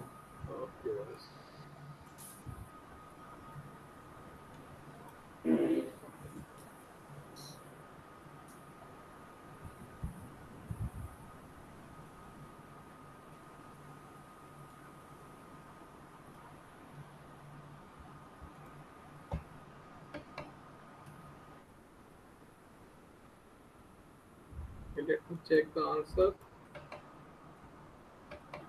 Response.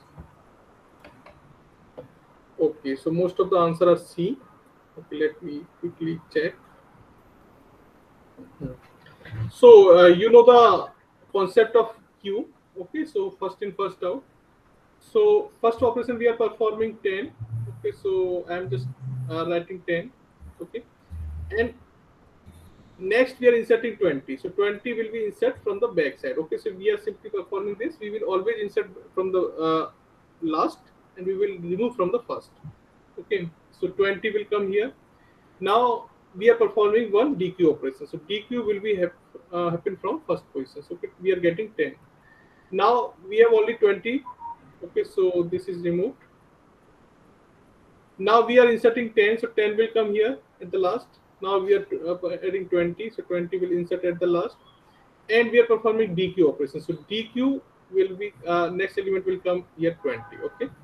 And again, we are performing DQ, so this next element will come removed, and we are getting this here. Okay. Next once again, we are performing DQ, so that means this is the only one element remaining. This will be removed, so 20 will come here. Okay, now our queue will be empty in this situation. Okay, now once again we are performing in queue operation, so we are inserting 20 at the last and performing DQ operation. So we have only one element, we will remove this, so we are getting 20. Okay, so you can see we are getting this C as the correct answer for this.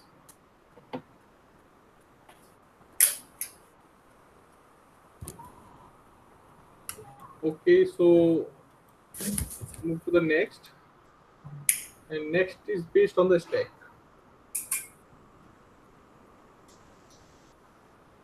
So stack condition is last in first out. So that means you have to perform this push and pop operation from the same side. And here push meaning is you are inserting a new element, and pop means you are removing a single element from the stack. So just mention the order of popped element.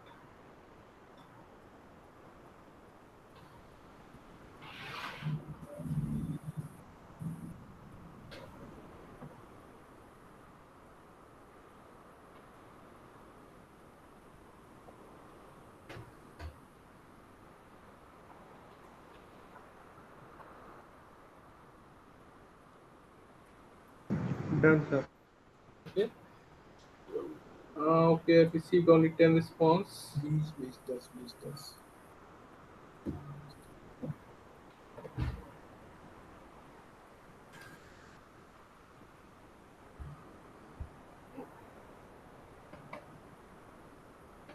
Okay, so most of the answer is B. Okay, let me quickly check this.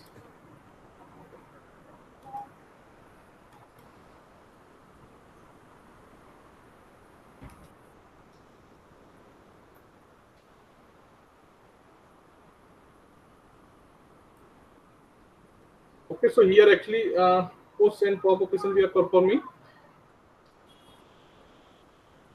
So okay, yeah, here we will create a stack. Okay, so 10, we are inserting 10. Okay, and we are performing the operation on the top side. Okay, every time, and we will also remove that from the top. So 10 is inserting first. Then we will insert push 20. 20 will come at the top, and then now we are performing pop operations. Okay, so which elements are at the top position we will remove first. So 20 will remove first. Now we only have 10. Now we are pushing 10 again. Okay, so new 10 and now 20, and now we are performing 3 times pop. Okay, so first pop will be 20, and then 10, and then 10. Okay, so that means now our stack is empty, and now we are again pushing one element, so it will insert in the empty stack 20. So we have only one element, we are popping again, so we get 20. Okay, so this order we are getting for the popped element. So 20 20 10 10 20.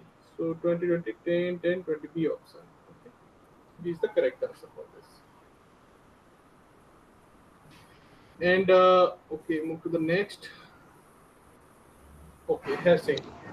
Sir, 20 20 10 10. Sir, B option was correct, no? Yeah, B is correct. Okay, so hashing, so you know the concept of hashing. Okay, so we actually generate the index from the key using the hash function, and based on that we select the index to store the element. Okay, and we face some collision issue, so our hash function can generate the same index for two input value. Okay, so this is the condition of collision. So to handle this collision, we use some collision resolution techniques. So there is one technique, linear probing. Okay, so So two options are correct. in this 15th question, Yes, sir.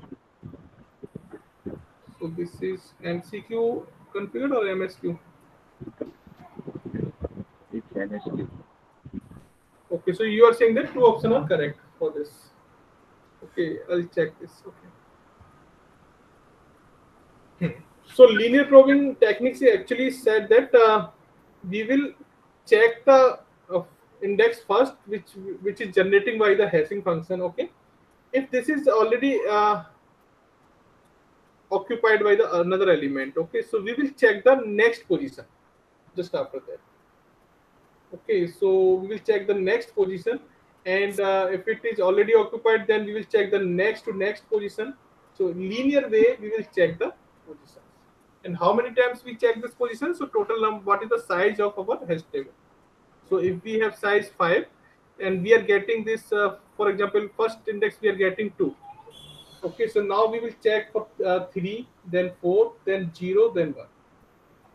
Okay, so in that order we will check the position which is the uh, position available to store.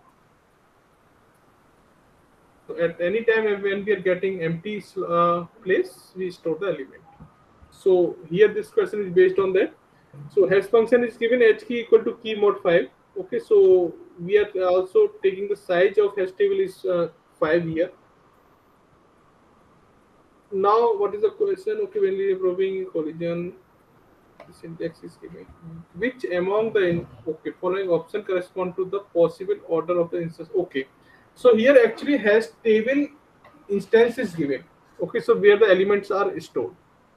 Now the element order is asking. What insertion order is possible for this instance of the hash table? Okay, so hash table data is given. So this is the data inside the hash table. So what input insertion order is possible to achieve this hash table? Okay, so how we have to check each option here.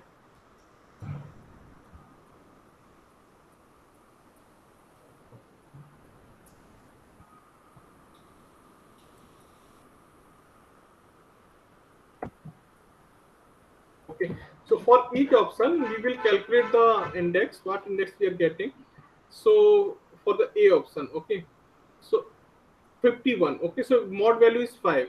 So what is the reminder when we are using this 5? Okay, so what is reminder we are getting? So we are getting 1 for this option. We are getting 1. Okay, I'm writing in this way. So 1 and okay, 1 is the correct thing. 1 and now 18. What we are getting for 18? 3. 3. Okay, so this is also correct. And 45 0. Okay, so 0 we are, so this is also correct in the hash table. And 60 we are getting 0. Now you can 60 you are getting collision. Now just check the 1 position. 1 is 51. Okay, this is already occupied. Now check the second. So second is empty. That means if you perform this linear probing, you are getting empty place at second index. So that means you are getting second. Okay, this is also correct. Now 34 you are getting 4. So this is also correct. So for option A you are getting the same hash table.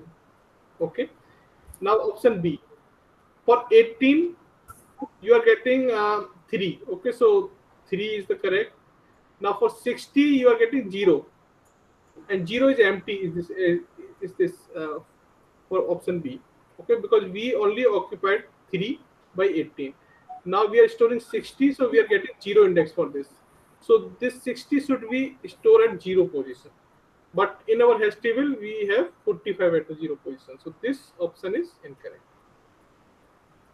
Now option C, 18. Okay, so this is 3. Now 45, yes, we are getting 0. So 0, 0 is the same thing as the hash table. Now 34, yes, 4. This is correct. Now 60. Okay, so 60 we are getting 0. 0 is already occupied. Now 1. Okay, so 1 is not occupied till now. Okay, so this 60 will store at the 1 position. So now once again at the 1 position we have 51. So we are getting incorrect. So now for option D, 34 is the 4 correct. 45 0. Okay, this is also correct. 18 3. Yeah, this is also correct. 51. So 51 1. Yeah, we are getting 1. And 60 we are getting 0. So 0 is already occupied. 1 is already occupied. Now 2. 2 is all available. So 2 we are storing. So we are getting the correct hash table for option D. So option A and D is the correct possible input order. Sir, but like we can input anywhere, right? Because linear probing, we can just see whichever is empty. No. Not whichever is empty. Actually, we check in the linear way. If we are Next getting available.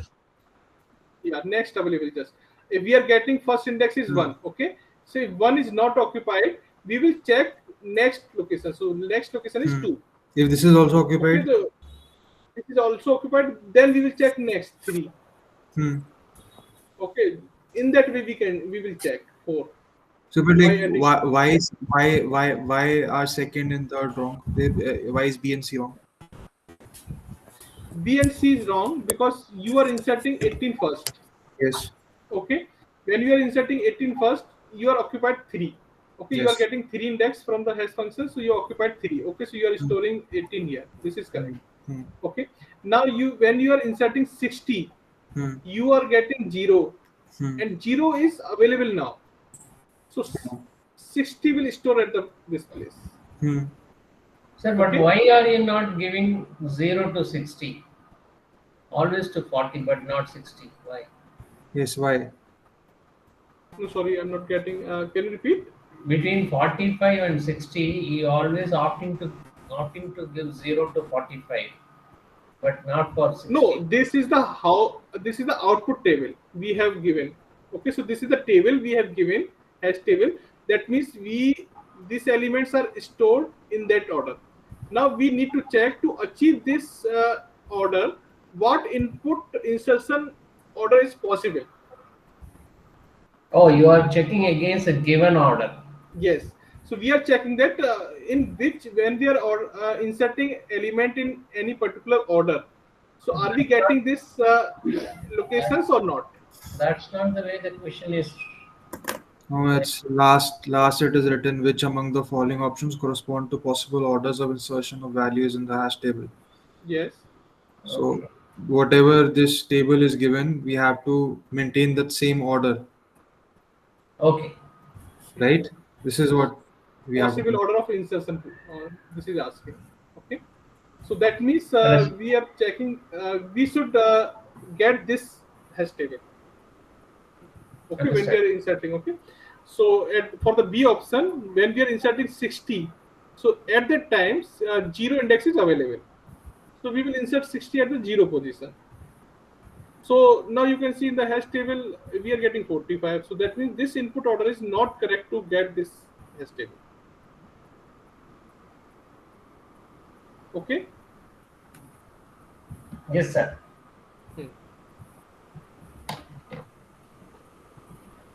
Okay, now move to the next. Okay, now the unit week 4 is coming. Okay. So B4 is based on the graph algorithm. So you should know the basic things of the graph, representation graph, and we have already discussed in the details of the weekly live sessions for the representation of the graph and the basic operation like finding the neighbors, what is the time required for adjacency matrix or adjacency list to find the neighbors. Okay, so this question is based on that. Here actually graph is given in the two data structure, adjacency matrix and adjacency list. Okay, and we Sir, want your to, screen is freeze, I guess. no, I am so 16% is opening now. It is No, visible for, sir. I Yes. am. Sir, I don't know. For my screen, No, it's for like us it is reflecting. Maybe some your data issue there. No, 16 is only showing. If you have like clicked on the zoom, then you have to click on some other area outside. for me. Its paint is open. what, Is 15 open in yours? No, It is 16 both my in the Zoom and in 16 is the. open, 16. 16 is only open. in the Zoom I can see the paint one interface where I was solving the previous question. No. Okay. Yeah. Like in okay, just in We are in Google Meet, not in Zoom. on Google Meet. Google Meet, yeah, Okay, let me and join just again. minimize your page and just maximize again. Maybe it will reflect. No, Okay. I think I need to join again. Okay, on my screen actually the question is visible. 16th question is visible. Okay, sir. Let me join. Just click anywhere outside in the peer deck. Right. Not on the image, anywhere outside. I'm doing, but it's not. Okay, no issues. Let me get. So okay, for the question 16th, two data structure is given. Okay, and here we are finding out the complexity to find adjacent vertices. Okay, so we want to find the adjacent vertices for any given node. Okay, given vertex. So what complexity is required? We have n vertex in the graph, which is labeled from 0 to n minus 1.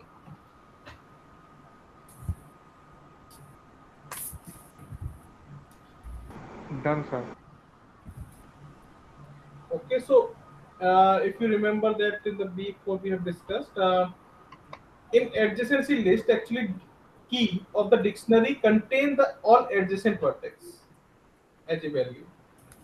So if you want to find out the adjacent vertex of any node, you can directly access that key and corresponding value. You can directly get this information in constant time. But in adjacency matrix, you have to traverse each column value for any particular row.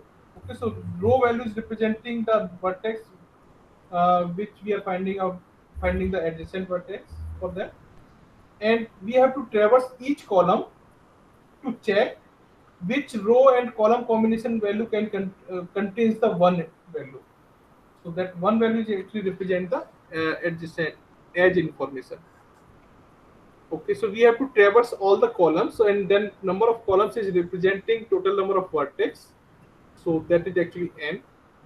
So we have to traverse n times for the columns. So complexity will become order of n. Okay, so here complexity.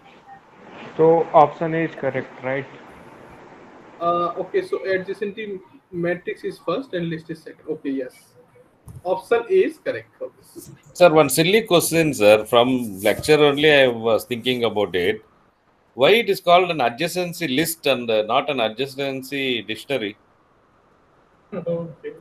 So adjacency list is the actually standard name. Initially, when this dictionary was not comes in the picture, so actually we implemented this data structure using a linked list. Okay. Okay, so because of that, the name is given as a list, adjacency list, and this list is actually before the Python. Okay, so when we use this list term, so actually this list is represented to a linked list, but Python actually use this list as a data structure, different data structure. Okay. Okay, So sir. Thank you. this name is coming from the previous data structure, which we used in the C and C++. Yes. Okay. So yeah, this is okay. Uh, the next one.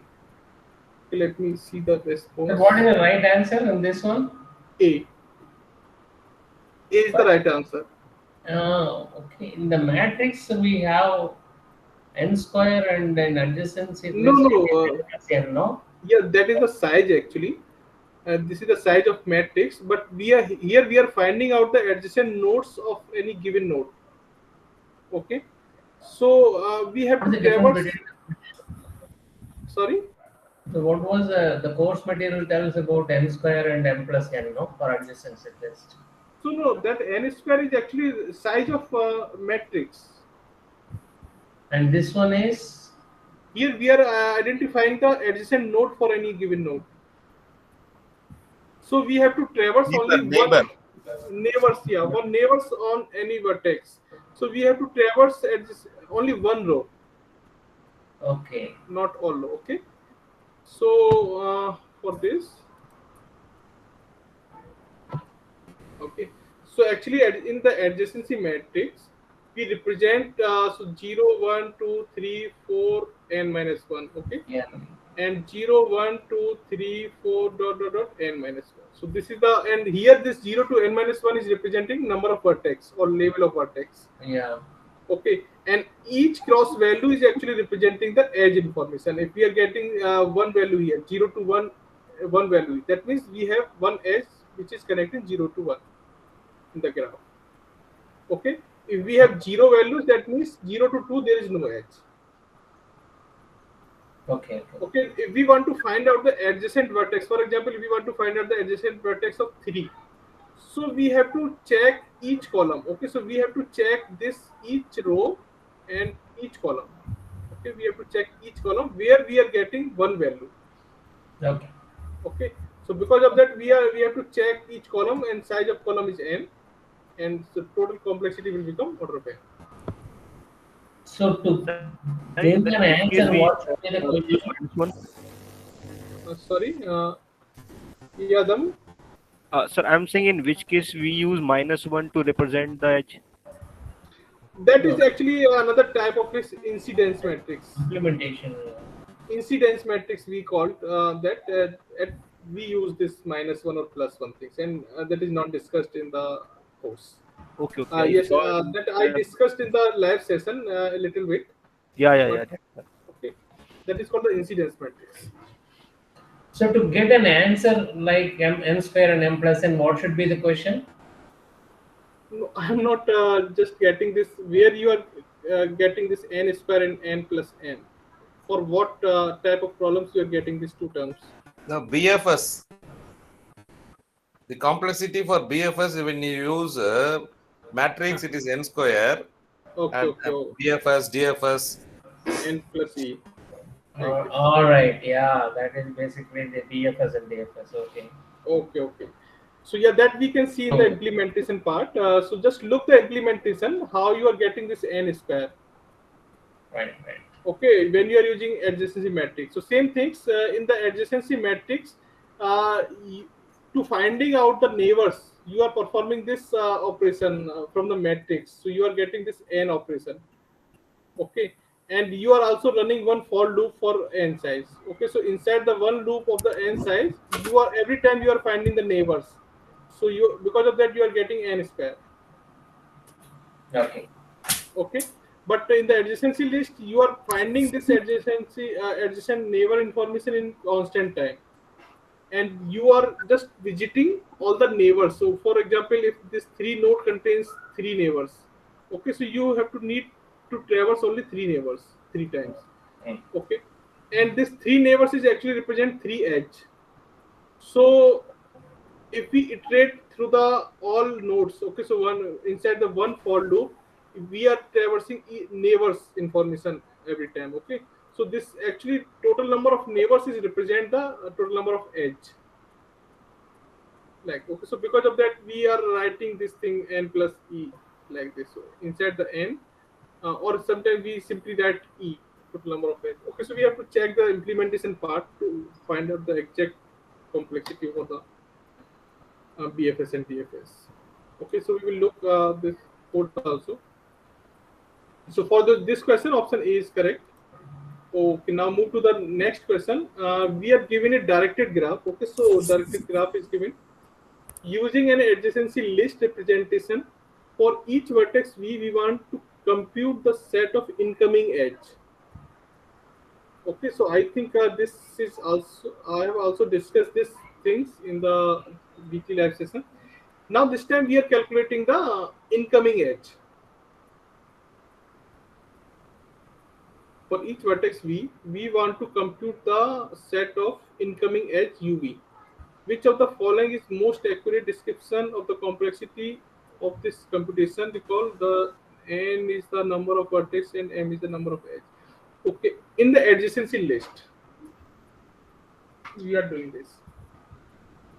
So just read the question, and here this time we are calculating the incoming edge for each vertex. So what time is required?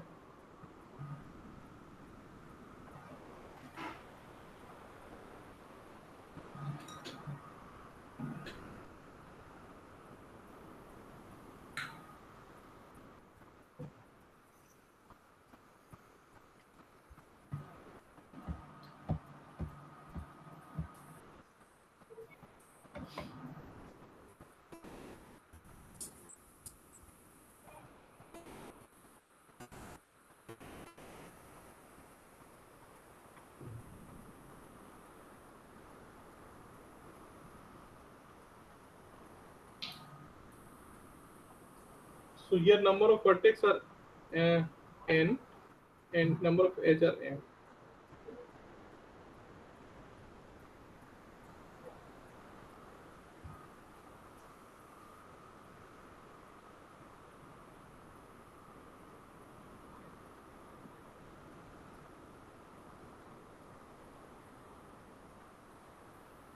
Done, sir. Then okay. So C will be correct, no? Yes, C is the answer for this. Okay, C, we are getting the correct answer. Okay, so how we are getting this? Sir, for the given vertex, we we need to check for which vertex neighbor it is. So for every vertex we will go, and for every vertex we will check its neighbor, and if it is that edge, then we will get. So that is n plus m. So here we are calculating the incoming edge for each vertex. Okay, so we actually the in dictionary adjacency list. Okay, uh, source. Okay, key value is representing a source vertex, and value correspond to the key is representing a vertex where the edge is coming from source to that edge. Okay, so for example, okay, in the adjacency dictionary. Okay, so suppose we have like this D1, and it contains the value of this circuit graph. No, okay, so 3, 5, 6, okay, and D2 2, 1, 2, 6, 6. So this information is actually representing that we have three vertex. Okay, so 3, okay, 5, and 6, and one edge is coming from 1. Okay, so that means edge is coming like this. So incoming edge we are counting here for each vertex. So to counting the incoming edge, we have to traverse all the value of the dictionary. We have to traverse all the value of the dictionary. So, and we can make the another dictionary for count to maintain the counting. So D1, D2, initially we can assign 0 value for this, and now we will traverse one loop for the each key, and we will traverse all the value, okay, inside the key. So 3, 5, so at any time we are getting this 3, so that means one edge is coming on this 3. So we will increment our counter by 1. Okay, so this we will increment by 1. Okay, now once again we will move to the 5. Okay, so we will increment the counter for 5. We will then we are getting 6. We will increment the counter of 6. To the next value we are getting 1. We will increment the counter 1. Okay, 2, 6. Okay, so in that way we will read the counting value, incoming edge counting for the each node. So that means we are traversing each edge. Okay, total number of edge are there. How many edge are there? We are traversing. So this is coming from M. Okay, number of edge are coming from here, and we are just initializing one dictionary with the 0 value, and that is representing total number of vertex. So this is N. Okay, so this is the initialization part, and then after that we are performing this. We are reading this all M value, and so we are total number of steps are required N plus N to get this. Initialization is important, no, sir, because if we don't initialize, then Yes. there are some vertex which have 0 incoming edges. Not catch them. Yes, yes, correct. So initialization part is important. We will initialize the in degree 0 for each. Initialization part is giving us that N. Otherwise, it is simply M only. No, still you have to store the answer, no, somewhere.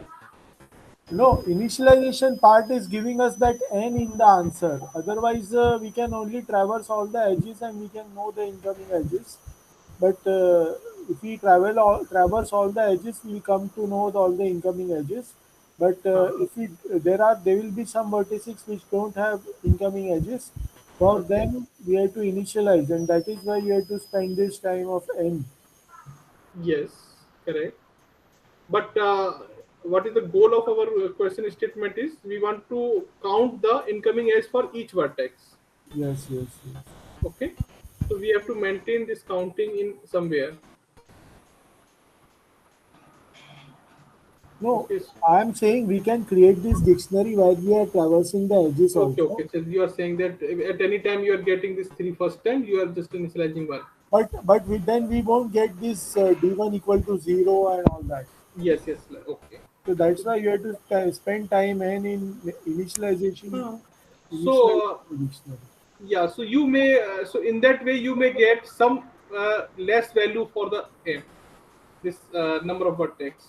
So that is not affecting much complexity.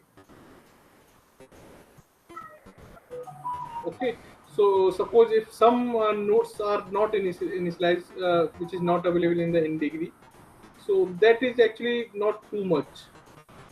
But sir, some algorithms are depending on the whether the incoming edges are 0. Like for example, In degree based.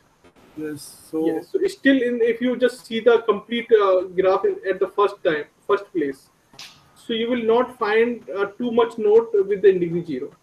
So that is not possible actually. Suppose if you have graph for 4 vertex, okay, 1, 2, 3, 4. So how many nodes you can made with the in degree 0 if you connected all? No one. Okay, so maybe one or two you can like make like this you can make this. Okay, so this is not this value should not will not be too much.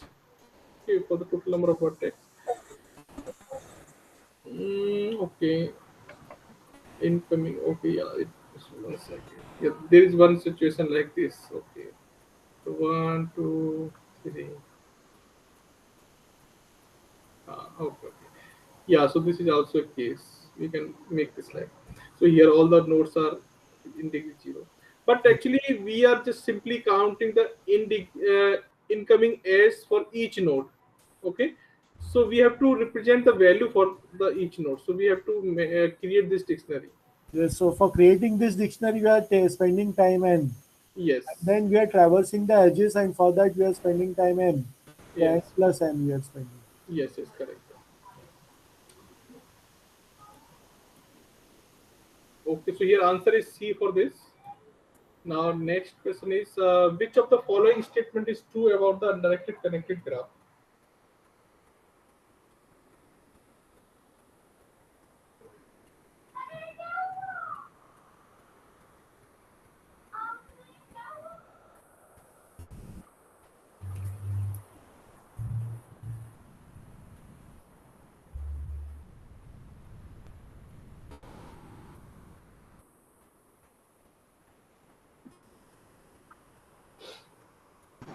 Sir, first three are correct. First three are correct. Okay. Okay. Some of it your one text is always given. The number of text will not be given.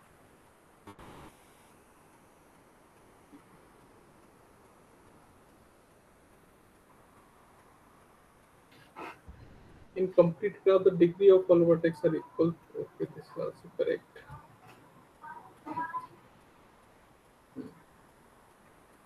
And the number of vertex with even degree is always even.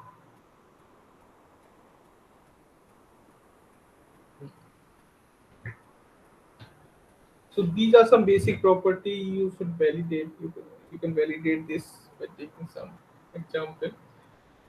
Yes, sir. This was in Maths 1. Sorry, Yes. Maths 2. Okay, and Yeah, I Maths think 1 graph section. yeah, and I think similar question is also available in the graded assignment, which is solved using this property. Okay, so here first thing, correct answer for this is let me check the answer. A B C A B. Okay, fine. So sum of the degree of all vertex is always even. Okay, so we are talking about this undirected graph. Okay, so every edge is actually in the undirected graph. Okay, so if every edge contribute 2 degree in the graph. Okay, because every edge is connected between two vertex. So 1 degree is contribute at the one node and second degree is contributed at the another node. So if you have 5 edge, okay, in the all graph, so total degree will be 10. If you add the degree of each vertex, you will get 10 value because each edge is contributing 2 degree.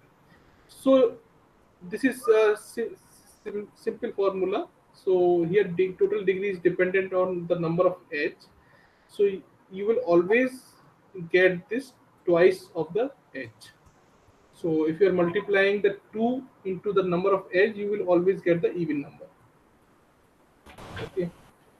So the first option is correct in this way. The number of vertex with odd degree is always even. Odd degree. Okay. So we know that total degree is even. Okay. So if any vertex odd degree, okay. So if we can draw any graph like this. Hmm, it's odd degree. So even degree vertex is generating even number. Okay, even number. So that means we are getting the even number from node which have even degree. But number of nodes which if suppose if we any vertex is generating odd number. Okay, so if you add this degree of the odd uh, degree vertex, so total sum should be come as a even number, then you will get the total even. Okay, so suppose in this case even those vertex which contains the even degree. So definitely, for example, if you have four vertex which have even degree. Okay, so if you multiply 4 into even number, you will get even total. Okay, but apart from that, you have the remaining nodes where each node have the odd degree.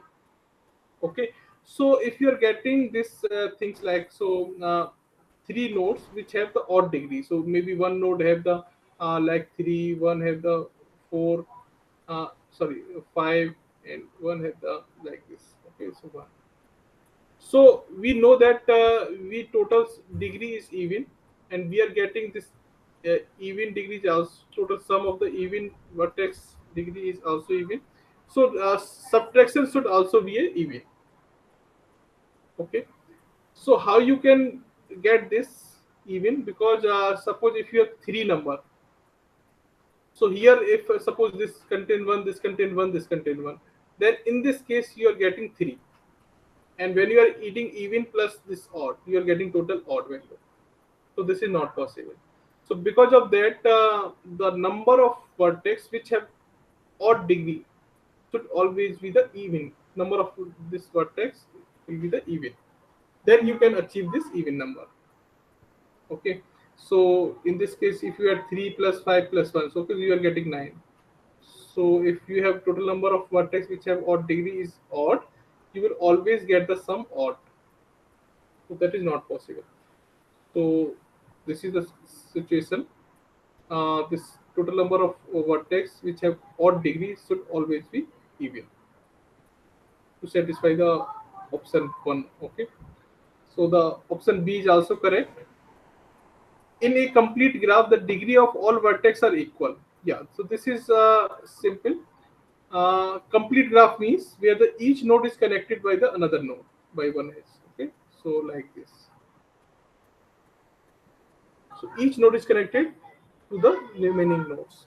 So you can see in this case, each node will be connected by a n minus 1 node. So the degree of, we can see that for each node is a n minus 1. We have 4 vertex, so degree of each node will be 3. So this is the condition of the complete graph. So this will always be same. So option C is correct. The sum of the degree of all vertex is always odd. So this is opposite of option A. This is not true. Option E, the number of vertex with an even degree is always even. So this is not true. And we can simply see the counter example for this. Suppose like this. We are taking simple example. Okay, so here you can see if I'm giving name B, C. So A, so this node A is degree is 2, B is 1, and C is 1. Okay, and how many nodes are there with the even degree is 1. Okay, so this number is odd. So this is possible in the undirected graph. So option is incorrect. Okay, so only option A, B, C are the correct in this person. Okay. Yes. Yeah. Now, if you know the concept of the BFS, TFS, okay, so concept are more important. So the graph is given. Now you need to write the BFS traversal from starting node 0. Okay, here condition is given that when a node has multiple neighbors, okay, BFS would visit the numerically smaller value node first. So here this condition is given, just follow this condition. Otherwise, if condition is not given, conceptually we can traverse any adjacent first. Okay, so suppose from 0 there are 3 nodes connect. Okay, so 1 2 3 connect. Okay, so conceptually we can traverse any adjacent node. Okay, next level any adjacent we can select first, but here condition is given. If we have 3 adjacent, so we will always choose the node which have the numerically smaller value. So just follow this rule and just find out the order for this graph, BFS traversal order.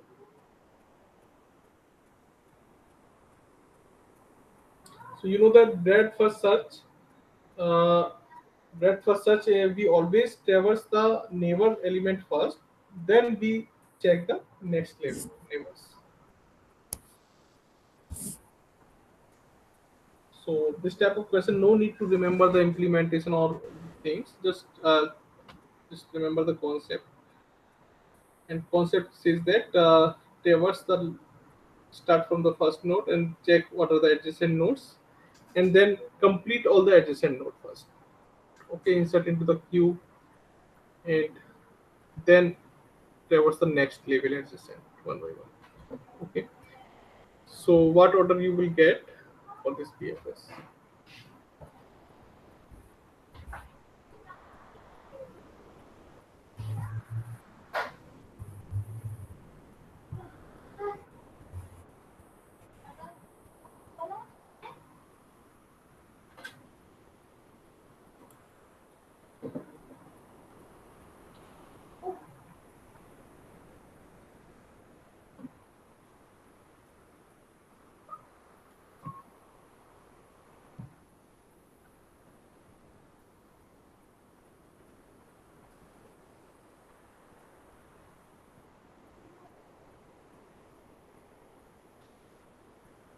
Response are 0 1 2 3 0 1 2 3 5 4 0 1 2 3 5 4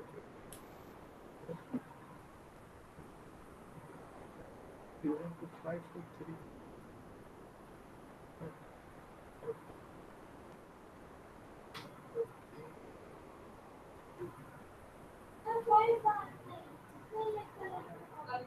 Okay, most of the answer are 0 1 2 3 5 4. Okay, let me verify this. Yes, so we will start from the 0. Okay, so BFS we are starting, we will visit 0 first. After that, what are the adjacent of 0, okay, which are directly connected of the 0 node?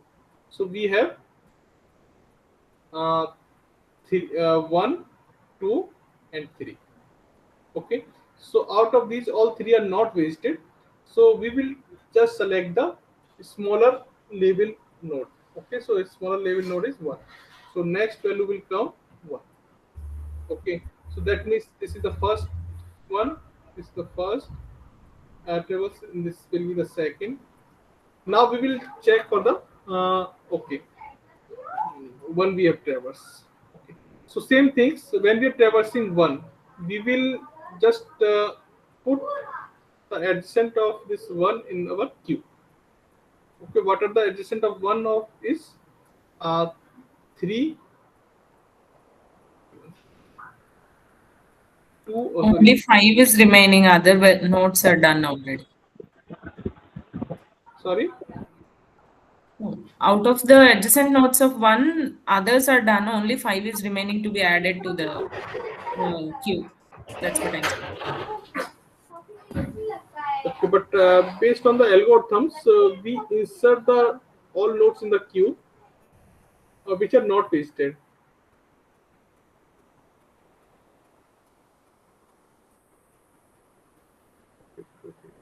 So first we visit them and then we put them in the queue. First we put them in visited and then we put them in the queue. Okay, 1 second. 0 visit and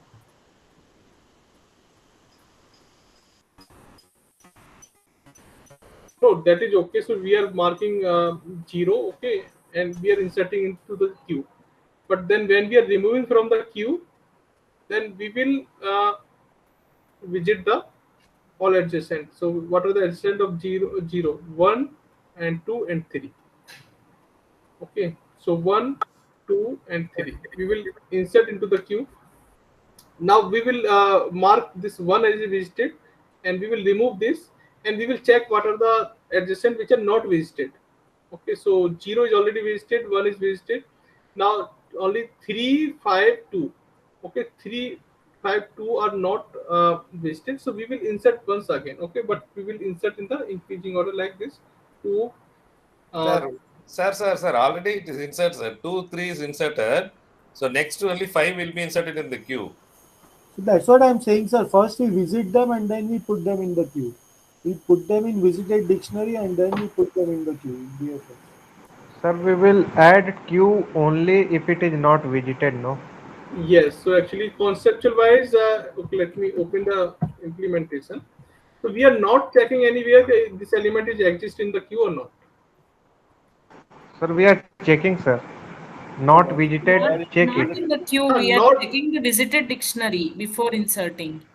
we are checking this visited information. We are not checking this element is exist in the queue or not. But if it is not in queue, if it is in queue, then it has to be visited, sir. Yeah. Okay, okay, Without okay. I got visited, we cannot add to. Sir. In okay. the I got code it. we have a line which says if So it we is mark visited and then add to queue. then yeah. Okay, I got it. So at the time of adjacent reading, we are marking this. This is a visited, na? Okay, one second. Let me open that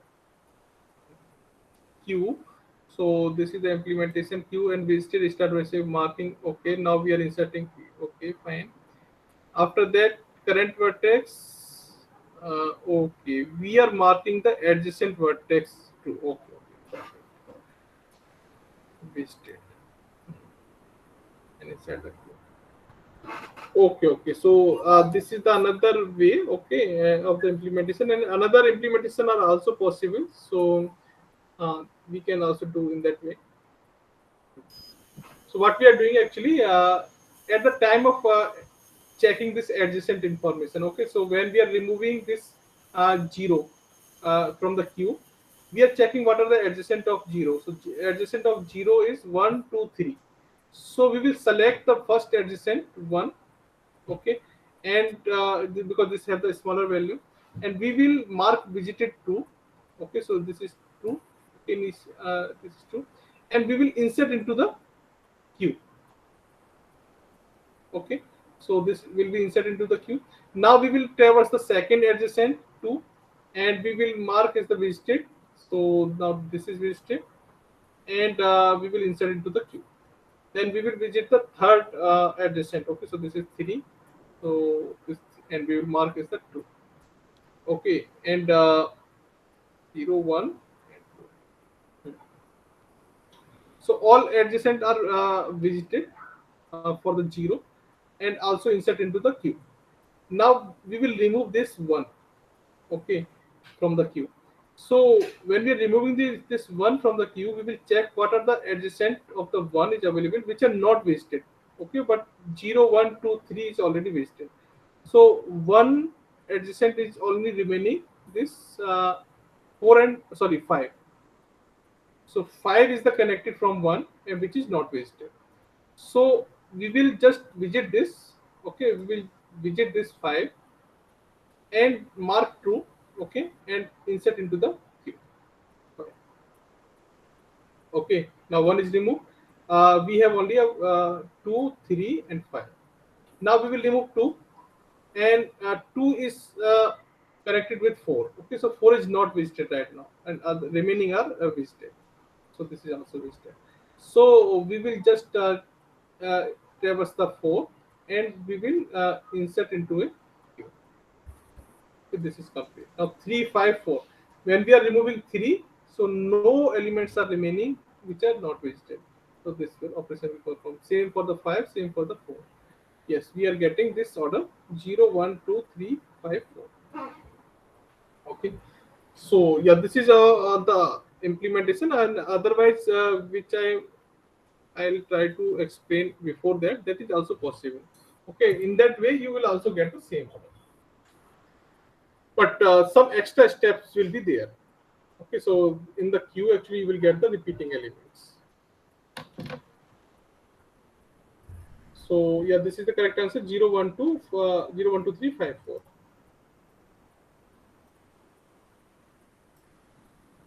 And next question is DFS for the same graph. DFS starting from the 0.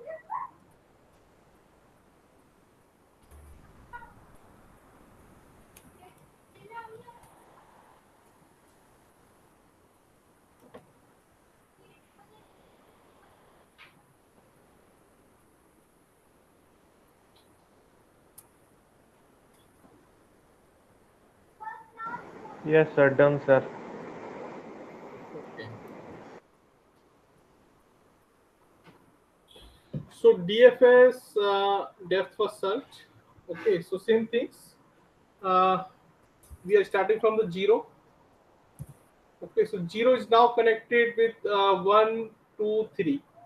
Okay, so then we will select the smallest one. Okay, so 1 we will select.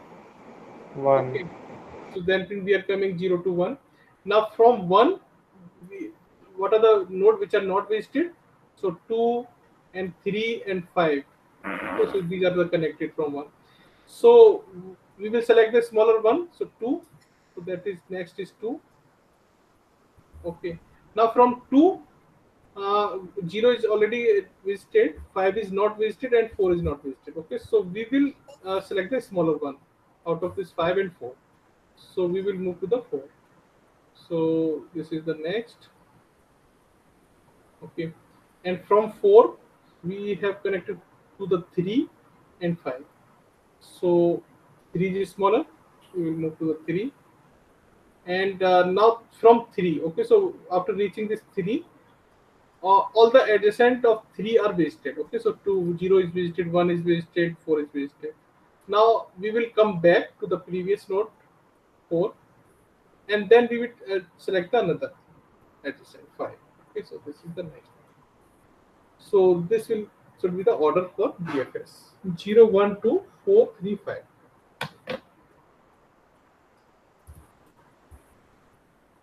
Okay, so 0, 1, 2, 4, 3, 5.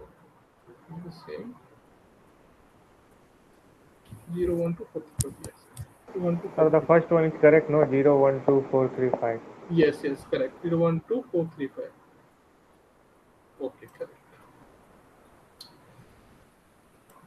Okay, the next is this.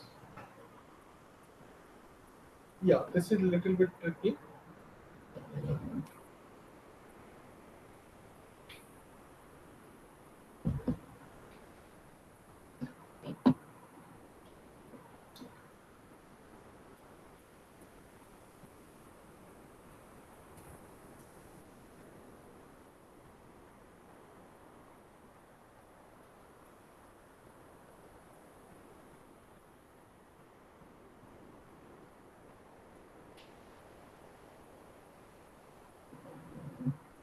Okay, so this graph is actually representing a DFS tree. Okay, so suppose you have one graph and you are traversing that graph into a DFS algorithm, and you are getting this as a output. Okay, as a DFS tree as a output. So this is representing a DFS traversal tree. Now just tell me in the original graph. Okay, so from which we are getting this tree, which edges cannot be the edge in the original graph. So in the option, some edge are given. So which edge are not possible in the original graph? If we connect that edge, so that means it will change the DFS traversal tree. Done, sir. What the answer? Sir, all the back edge. That is DG. B and D. Option A, C, and D. What option? C and D. A, C, E. ACE. You are saying that. Sir, we will see the cross edge, no? Yeah, B and D are the right options. Yeah, B and D. Yeah. Okay, so here actually we are asking that which edge are not possible. Okay. Okay, so just see in that way.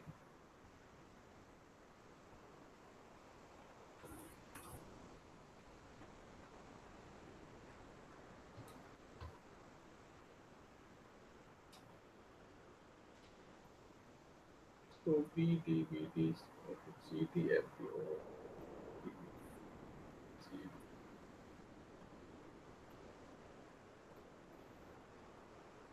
Okay. So most of the answer are BD. Yes, BD is the correct answer. Now, can anyone explain why the BD is correct? Sir, because D those are cannot be possible because after getting to F, we can go to D if there is edge from F to D. No, Okay. I will tell in different ways, sir. If it is the Uh-huh. same branch, if two jumps are there, then it is possible. If more than two, then that it is not possible. And if it is in different branch, a single jump is not possible if it is across uh, vertexes.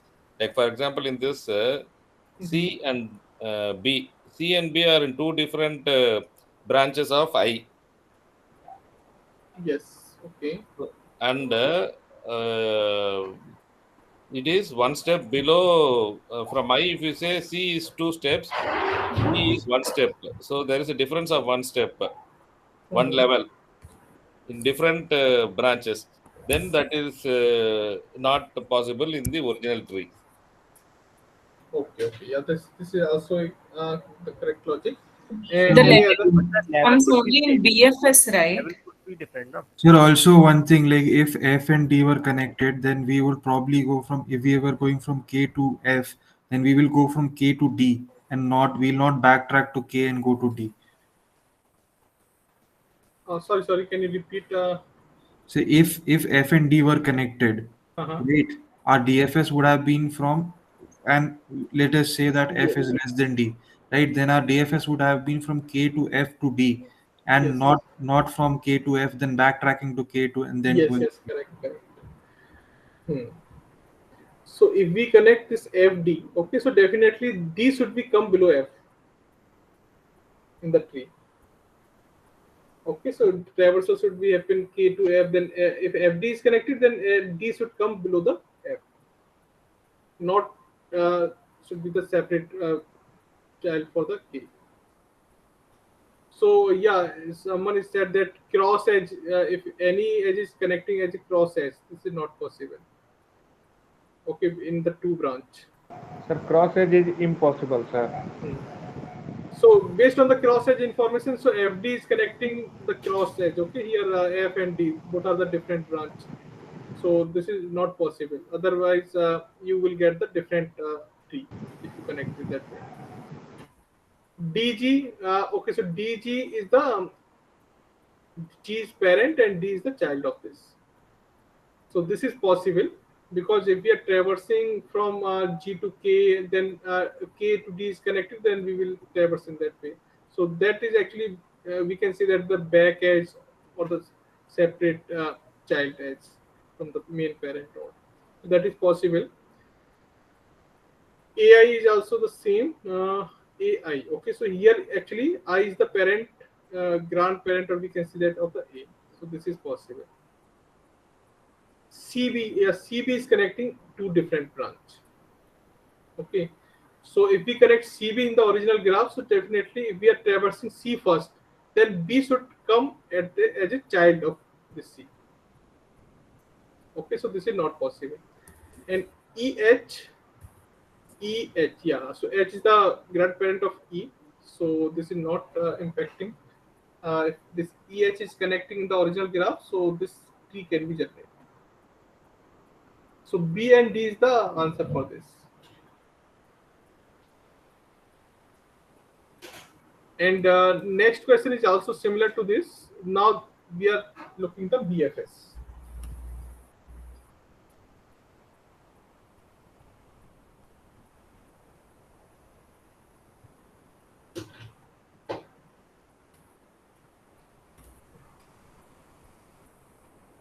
So on these two questions, actually, some different type of question is also asked in the previous terms.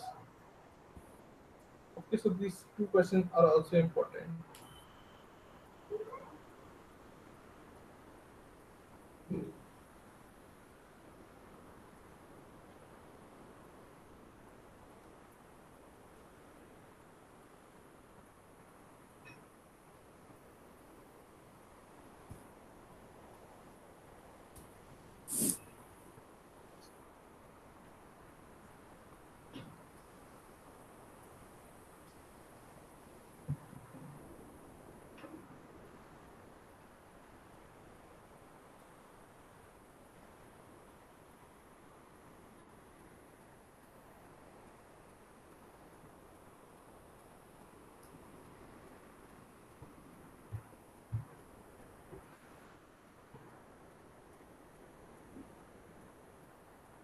Okay, so in the BFS tree, actually, we traverse the nodes level wise. Okay, and this level wise things is the main key of this the question. So for the 10 response, let me check the answer. ACE,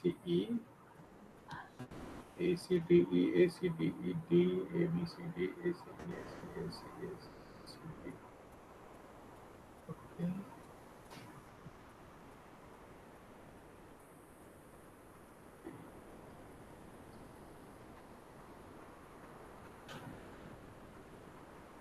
Okay. So can anyone explain how you are getting ACDE, ACE? Sir, I don't know if it's correct or not, but I just think that if I take back edges and cross edges, now they may not work because I have to be on the same level. What is your answer? My answer is ACDE Okay, okay. because like if I'm connecting F and sorry like D and G, right? Hmm. Then D will come along with K and I, Yes, correct. right? And Hmm. if it's BFS, then this should not ha- be there in the actual graph. Yeah, A is correct option. Yeah, according to your logic, A is correct. If we connect G and D or DG, so this D should come at the same level of K and I. Hmm. Okay, yeah, because we have direct lines, and this is the adjacent of G. Yeah, this is correct. Regarding the FD, FD doesn't matter. Like if they are at the same level, if I connect them, they will still be neighbors of K. yes, yes, this is okay, fine. So B is not the correct answer for this. C, See A from A to I, if I go back, right, uh, then it should be with I H B. So okay. H B A should be there at the same level. So A should be at the same level from with H and B, right? Hmm. H B and A should be at the same level if that were This is NH. correct. So If this, I and A are connected, then A definitely should come at the same level of H and B. yes, Okay, yeah, C is correct answer. Okay, now D, CB. D is C and B, right? Yes. So if C and B are connected, Hmm. then it should be means I don't know, like because B and C are connected. Sir, Then if sir, I'm it is possible because after exploring, Hmm. maybe that C has edge from H and B both, Yes. but when I explore H, I got C first. okay, it may be possible then. Yes, correct. So CB Sir, is so is possible. it that it should be two levels away? Yes, correct. That is the logic. Okay, so if the edge is the level difference is only one, that is fine. Hmm. Okay, if level difference is more than one, that cannot be possible. Okay, okay. Okay, so CB level difference is only one, so this is Hmm. possible This is for possible. this process. Hmm. Okay, but if you check the EH, so EH level difference is 2. Hmm. Okay, this is not possible. Hmm. Hmm. Okay, same for so correct answer for this is A, C, and E. Hmm. Okay, Yes. and B and D is not correct. Sir, what are the correct options? A, C, E. Yes, sir, right. Okay. So this is also a different type of question is asked in the paper. So what are the if we are traversing two nodes in the Sir, BFS the traversal? previous question So and this question is complementary to each other. not logic is different based on the That's approach. why B and D is the previous question. ACE Uh, is the this question. so edge are same in the both option. The complementary of that one, no? Whatever you are not selected in the previous question, you selected here. Okay, Similarly, one whatever second. you are not selected here, you are selected in the other question. So FD, AI, AICB, CBEH. No, this is not the case. Okay, but the question I'm giving in the way, but the answer could be no, different. my next question is if that is the case, if I feel that DFS is easier, Then I'll do it DFS, then just complement it for the Actually, DFS. the BFS and DFS, if you traverse from BFS, you may get different trees, and if you traverse from DFS, you will get different tree. Means this is happening if you are going from tree to BFS or DFS. But in Yeah, actual, we yeah. go from BFS and DFS to tree, and No, no, in we both cases, the tree are different. are using the same basis of approaching from tree. Let me add one more point here. If there is an option like FA, suppose in the options, then it will not be applicable for DFS also, and it will not be applicable for BFS also. So complementing is not a right approach, I feel. Yes, correct. No, no, come again, please. What is it you are trying to explain? When it is not applicable in both the cases? No, if FA. there is a branch that is given in the options as FA, connecting node F and node A, it is not allowed as per DFS. Okay, because they both are in different branches. And if it is a BFS rooted tree also, it is not possible since both of them are two levels apart. So if you cannot just complement, that's what I am saying. Complement the answers. That's what I'm saying. How do we check the labels like E and H? How their label differences too? From top, footnote. Actually, this was a shortcut that was given in Maths 2 course earlier in the foundation level. Like G is in the level 1, I and K are in the level 2. Just horizontally, if you assume some lines, so it Okay, is okay. setting levels, right? So And I for will B, be level 1, H will be level 2, J will be level 3, A will be level 4, right? yeah, When a G is node, 0. yeah, yeah. That is When for J, that is for BFS, is it? yes. Level comes only for BFS. For Yeah. DFS, no levels. For Yeah. BFS, Then, we use the Okay. shortcut whether both of these nodes are one level above or below. Only then the edge is Okay, possible in the original so graph. B is at level 2 and Okay. C is at level 4, right? No, No, level 3. 3. No, level 3, only one difference, so that is Okay, one possible. difference is there. That's where you are saying. And if we check for E and H, then 1, 2. Okay, the difference is 2. So if difference is more than 1, it cannot be an edge, right? Edge yes. according to BFS. Okay. Yes. BFS traversal. That's what I feel BFS is easier than DFS. DFS is confusing.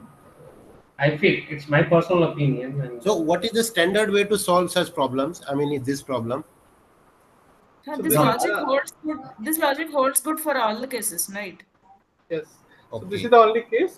You can simply check the options and see what label difference is coming. If the label difference is only possible less than 2, okay, 1 or 0 is only possible.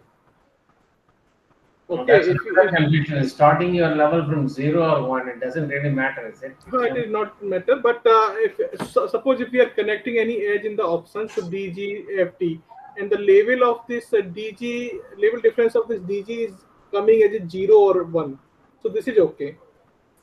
Okay, so in the case of FD, okay, so FD, What I'm trying to ask is, like what we see that level difference is the only basis on which we can really handle the DFS one.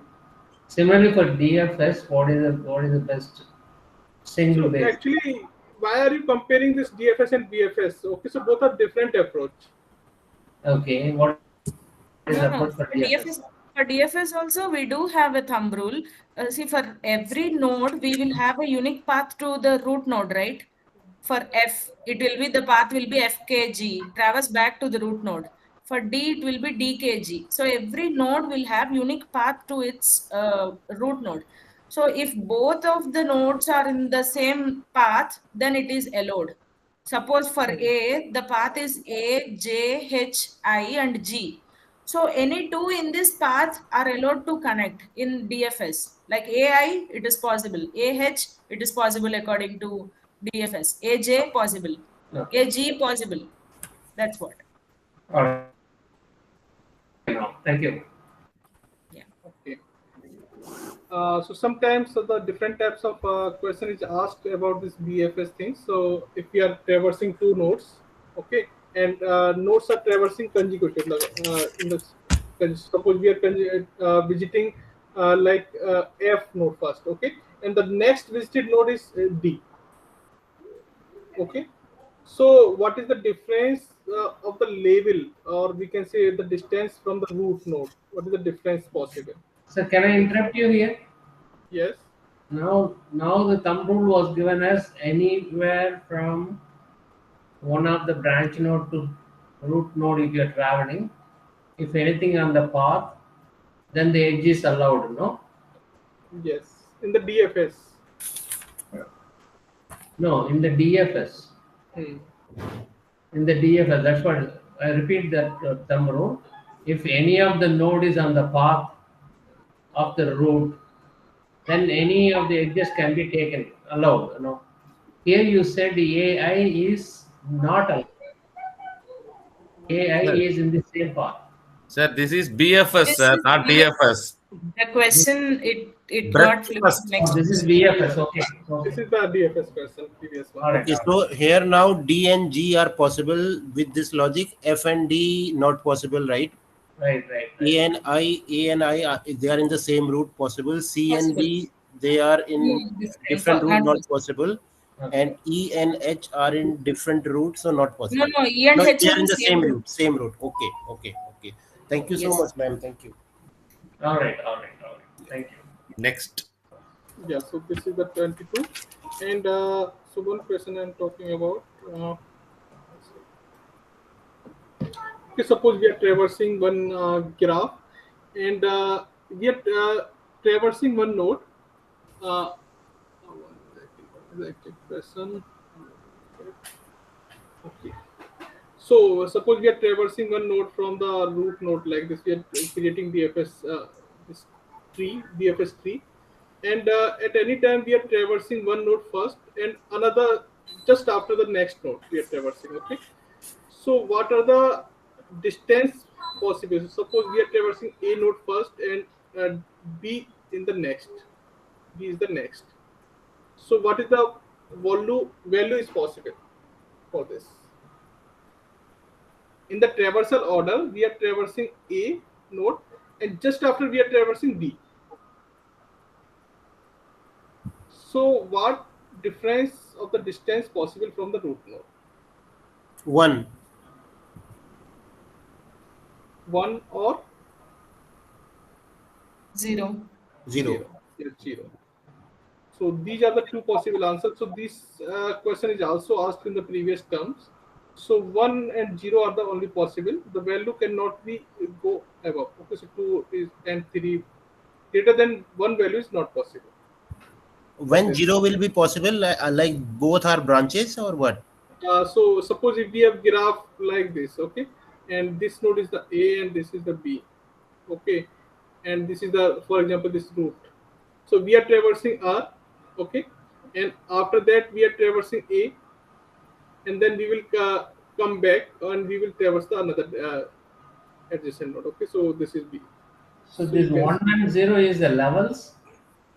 Here we are. This can be given in the distance value or level value in the any form. Okay, Oh, so that's here this that's distance the is given. level. You can say level also, and otherwise distance. So in the previous term, quiz actually distance term is used, and the definition of distance is assigned by this distance from the root. If what are the number of edges coming in the path? So the level starts from 0, is it? So you can start 0 then 1. This is also okay. Doesn't matter.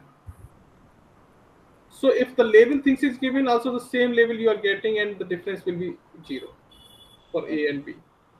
Okay, and distance is given, so distance is also same for the from the root node. Okay, so if you are calculating this distance as a number of edge in the path, okay, so you are getting one edge in the path from root to this node.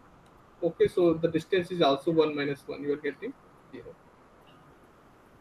Okay, and another possibility for 1 is if you are getting like this. So suppose one node is also connected. Now this is A, and this is B.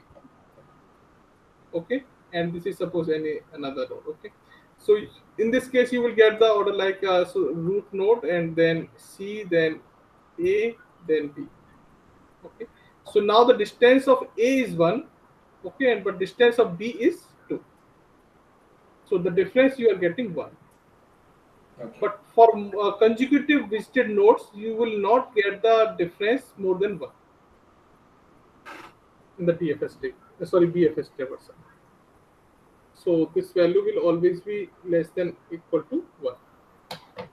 Sir, in the previous term, one question came which says a list is sorted in the lexicographical order. Sir, what is lexicographical order, sir? Alphabetical, right? Alphabetical. Dictionary order. Dictionary order. Yeah. Okay.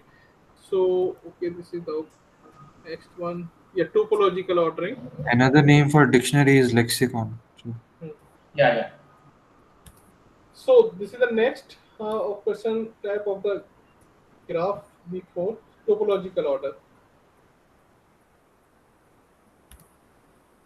Okay, so one graph is given, one condition is also given here also. Okay, so when you have multiple choice to select the numerically smaller value first. Okay, so that means at any time if you are getting more than one node with the 0 degree, okay, 0 in degree, so you will select the smaller value node first. So what topological order are possible for this graph?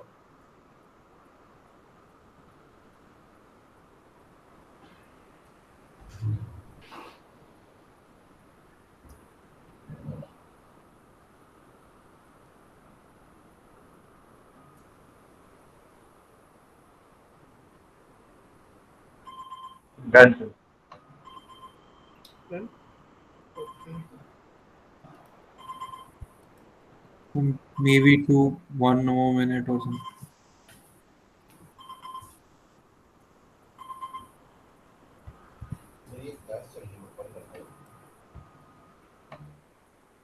How many questions more, sir? 3. 3 are more remaining. Okay, so for this, okay, let me check the answer. Okay, 1 2 5 4 3 7 6. 1 2 4 1 2 5 4 3 7 6. 1 2 5 4 3 7 6. Okay. Okay, so most of the answer are the same. 1 2 5 4 3 7 6. Okay. So first node we can select is 1. Okay, so because 1 Zero have in in degree. degree 0. Okay, otherwise all remaining nodes have the in degree more than 0. So we will select 1 first. Okay, and 1 first, and then we will remove this node from the graph. Okay, so we will remove this.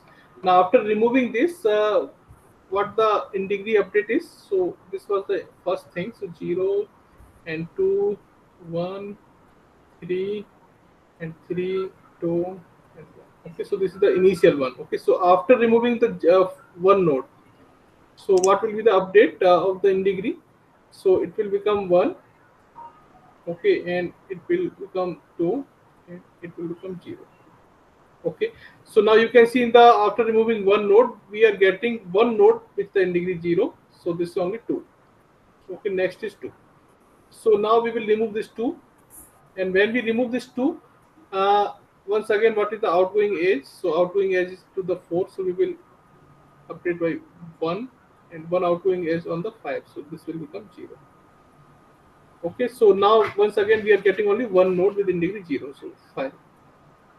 Okay, now we will remove this 5, and after that two outgoing edges are there, so 7 will update 1, and this 4 will update 0. Now you can see only one node we are getting with in degree 0, so 4. And when you remove this 4, so outgoing edges are 6. Okay, so 6 will reduce by 1, 2, and this will reduce by 1, 0. Okay, and 4 to 3 again, so this is a one outgoing edge, so this will also become 0. So in this case, you are getting two nodes with in degree 0. Okay, so 3 and 7. So you will select the smaller one. So 3 you will select. Now when you remove this, so there is one outgoing edge, so it will update by 1. Okay, now you have only one node remaining with in degree 0, 7. So you will remove this, so this will update by 0, and then 6. So this is the order we are getting 1, 2, 5, 4, 3, 7, 6. Okay, now to the next. Okay. So based on the topological ordering, this type question can also be asked.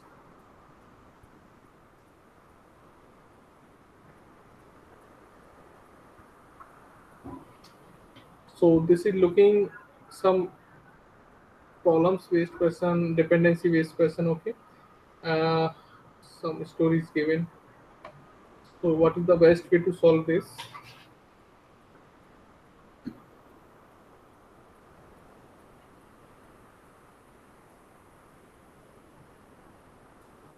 So this type of question is also asked in the OPT exam. Yes, Sir, in OPP? yes, OPP. As a programming question.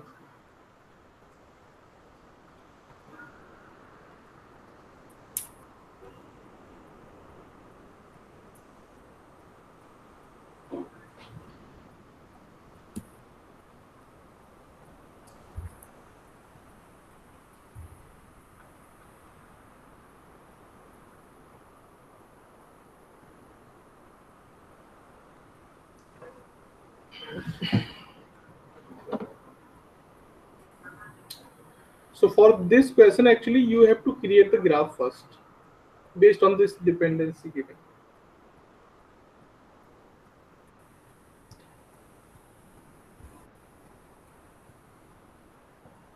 After creating the graph, you can easily solve this. So you at it one time you can remove all the vertex. You can complete all the vertex which have integrity 0. So this is the problem which is based on the topology longest path in DAG, the last topic in the week 4.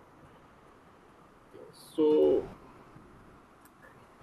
let me create the graph for this sequence.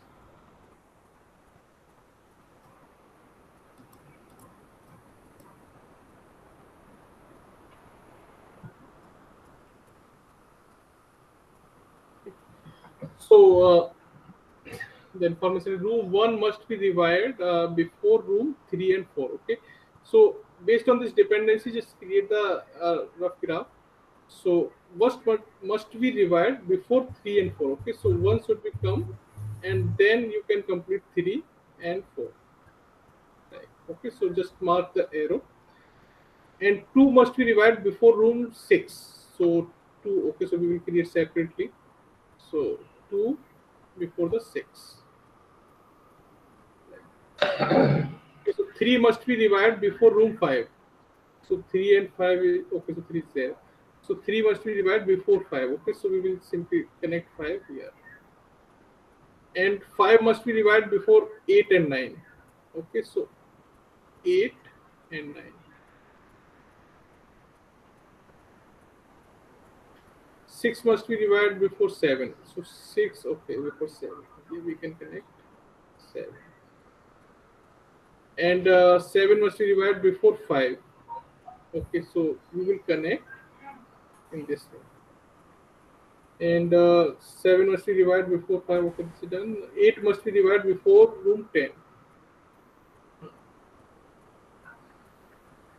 10. And 9 must be divided before room 11. So this is the graph actually given in the dependency sequence. Now you have to complete this work. So it takes one full day to rewire a room.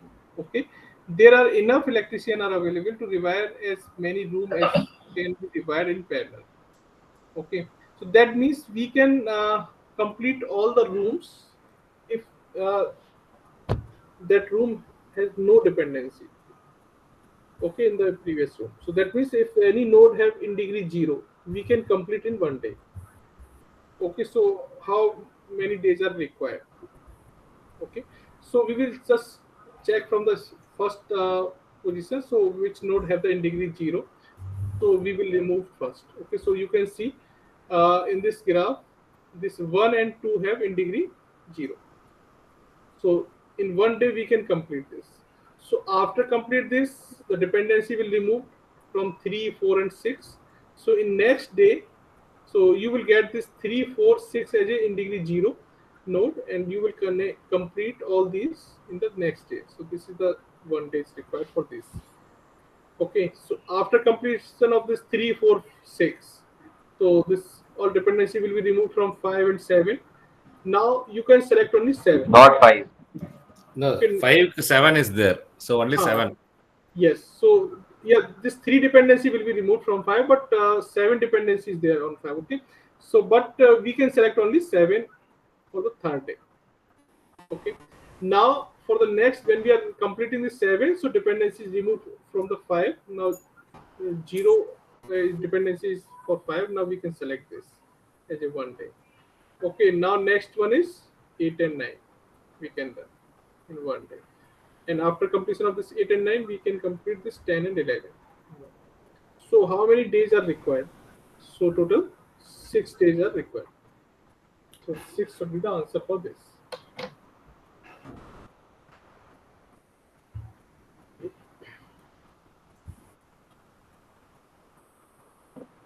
Six we are getting. 6, 6, 7, 5, 6. 6 is the correct answer for this question.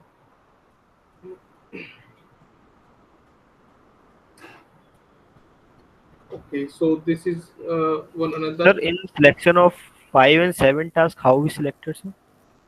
5 and 7. Yeah, so 5 have in degree 0, no?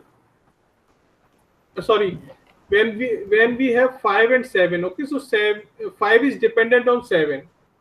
So we will select 7 first. We cannot select 5. Sorry. Before 6, Yeah, okay? The 7, room 6 must be completed required before 7. Room 6. Yeah, so we are completing. So first, in the first day, we are completing 1 and 2.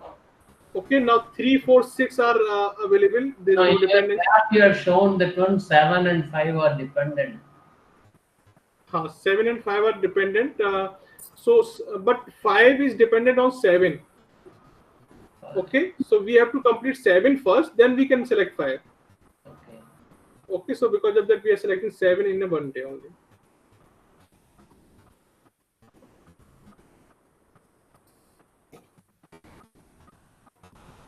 Okay, so next question is also based on DFS3.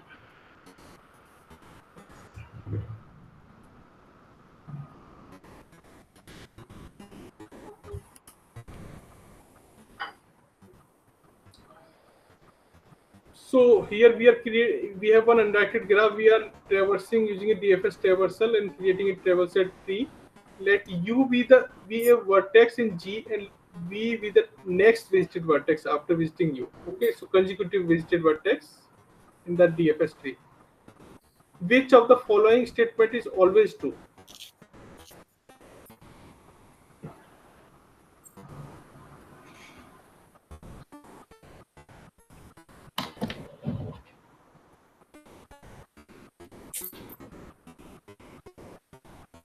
కొంచెం స్లోగా పెట్టండి.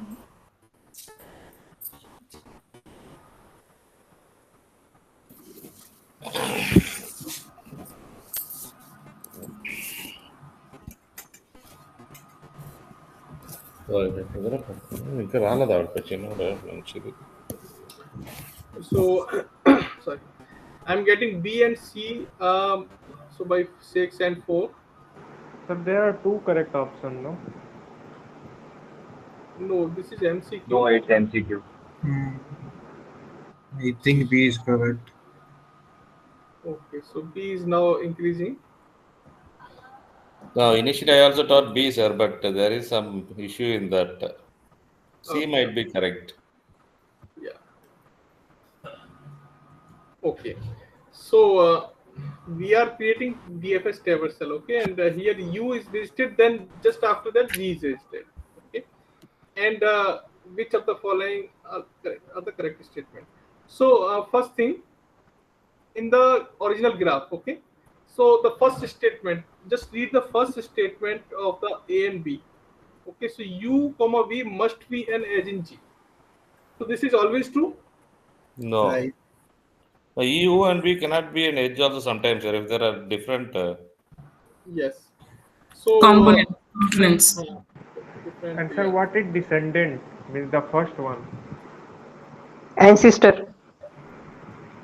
U is a descendant of V. Uh, that means U is coming at the lower. Also, this is Child. like U is U is child the and child V is of child. parent. Yes. V. U is the child of V. No, it is given as V is the next vertex. No, match. Visiting. Yeah? No point. You descendants means previous, right? Now U is the first one and the V is the following one. That's how the question is framed. Yeah. So No, but So the V, there's just one point, right? I also may be backtracking from B because uh, I may visit U, right? But then if I have multiple components, then I can visit V even though it's not connected to U. yeah. So The this is the case. descendant is parent or child, sir? Okay, descendant. Descendant means child. yeah, Oh, I follow think. on.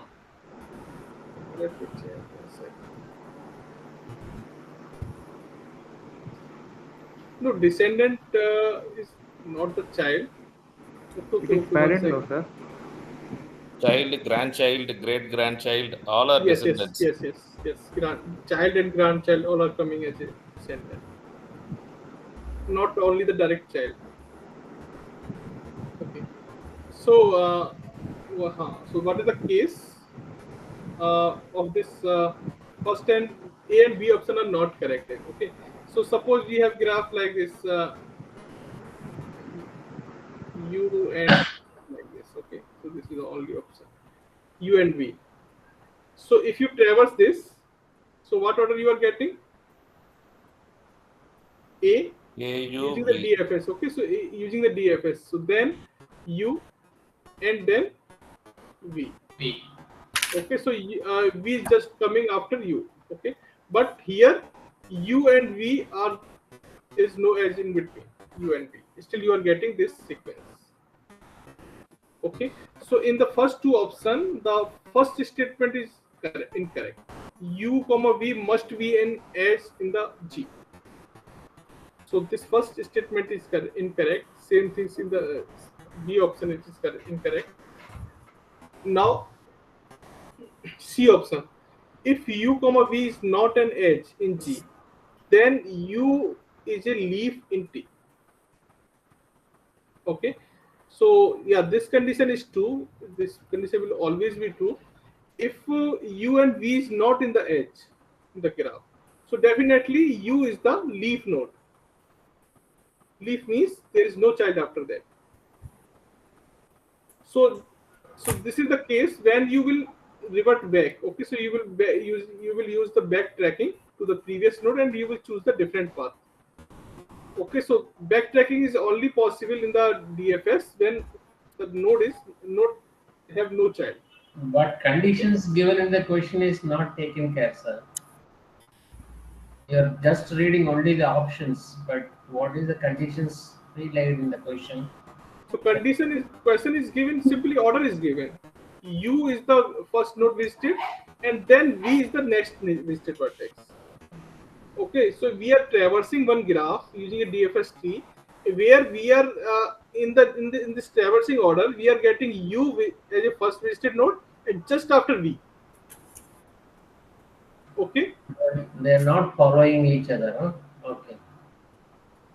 Okay, here it is mentioned there U be a vertex in a G and let V be the next visited. Next visited means just after U in the DFS traversal order. So for this situation, so this visited order is given for U and V.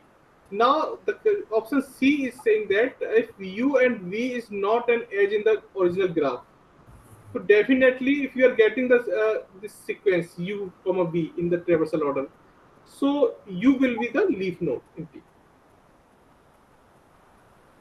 So this is true because if UV is not connected by an edge, so definitely this U will be the leaf node. Then you will traverse. U is following the backtracking, and then you are performing uh, this path, another path, and you are getting this V. Okay, so this will always be true. Like this, you are making this A and this B. Okay, this V, and like C, C, and D. Okay, and like E and D. Okay, so in this case also you can see you will traverse A, B, C. Okay, so A, B, C, then you will traverse back, and D, and then E, then U. So after that you will traverse back to A, and then you will choose the another part, then B. Okay, so here U V is not the edge. So if you are traversing V just after U, so definitely you will this U will be the leaf node in the tree. Then you can get this. Okay. Okay. So option D also not true. They may not have same parent, right? Yes. Okay, so in this example, you can verify this, no? So Right, here right, the right. parent is different. So only option C is correct for this. Now the next question is okay. So this is pre-post numbering.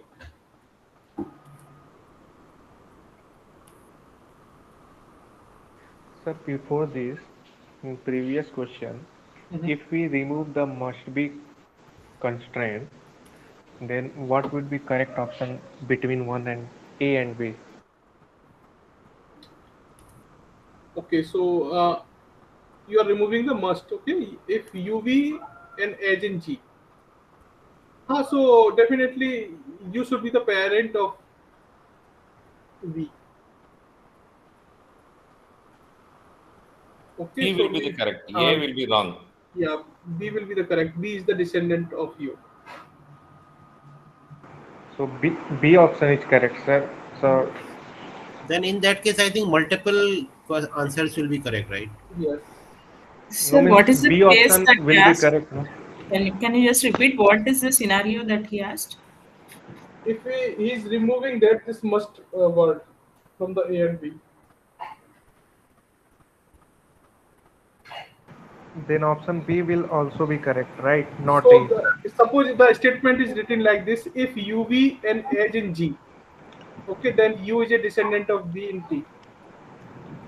So must word is removing, and if word is putting before the if this statement. Paths are laid in a DFS. Sir, That's what still. you said, sir? Option A correct or B? B. Okay.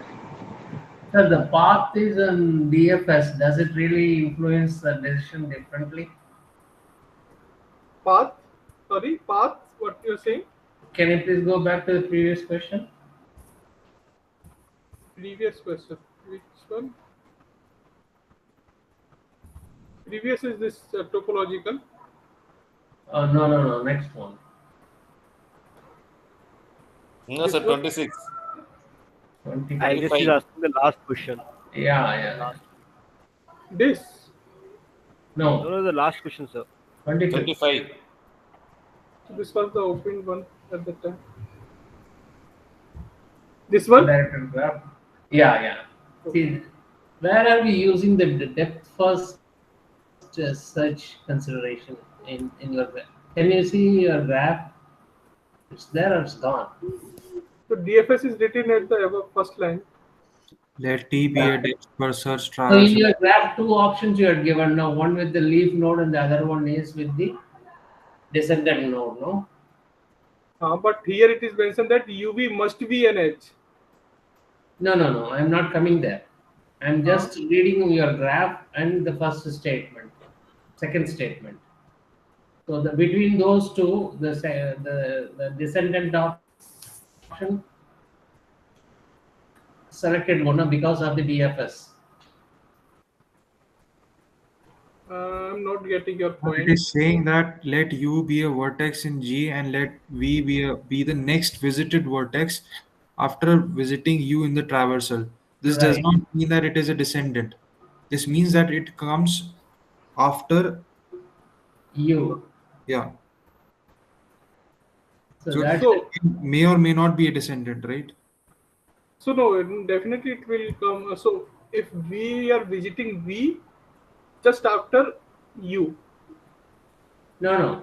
Just both are there in the DFS graph. The DFS means one after another we have to put it, no? DFS means we will traverse the depth completely first, then we will backtrack. Yeah. So Yes. that becomes the selected option. If that being the selected option, then B should be the right option, no? No, here we are talking about the order, traversal order. Yeah. Okay. We are talking about the traversal order. In the traversal order, we are visiting V. Okay. And next visited vertex is U. Sorry, what is mentioned? Sorry, U with the First U, first oh, U. sorry, first U, No, then first V. U, next V. Yes. So if you So read second and third statement, and your graph two options, what you have given, the leaf node and the series node, then the second graph is the selected graph. If that is the case, then the option is B is the right option. That's what I am trying to narrow down. still, I am not getting the point. How you are getting this B option as a correct answer? Okay. The second statement, let T be the depth DFS. You are talking about BFS now. D for depth. Depth, DFS, okay. DFS. Yes. You had given two choices of the graph. One is with the leaf node, the other two nodes on after U and V forming. Subrahmanya sir, leaf is the last vertex. No, that's why that is one of the options. The second one is a No, cascade option. that in that there are only three nodes, A, U, and V. Only three nodes sir showed. Since after U there is nothing, no nodes are there to traverse. That is called a leaf node. You have to go back to A, and then again from A you go to V. So U and V are not connected. No, that's where I am trying to interrupt you there, because the second statement is giving a clear condition that V is following U. Yes, wait, I'll tell. It is That only way it following. will. There is no edge Then the between second them. graph is right. There is no edge between U and V. You understood, no, sir? There is no edge between U and V. After U, the next node you are visiting is V. No, So, that's not the way I am reading it. First node is U, second node is V. correct. You are correct. Right. You are thinking that there is no edge between U and V, but I am thinking that there is an edge between U and V. No, There in is the nothing. It is diagram, saying visiting. No, it is not sir did saying not visiting. write the edge. There is no It is edge visiting. between U and V. Even if you are visiting V after U, it is not necessary there is an edge, right? That's what. If I visited a node, right? If I visited a vertex and then I've marked it as visited, I will not mark it again as visited, right? No, When I once backtrack and I'll go to the next unvisited node, then I'll mark it as visited. So in my traversal route, that unvisited node which I've not visited, and I'm reaching it after that, all that backtracking and stuff, that is my node which is actually going to be coming next in the traversal route.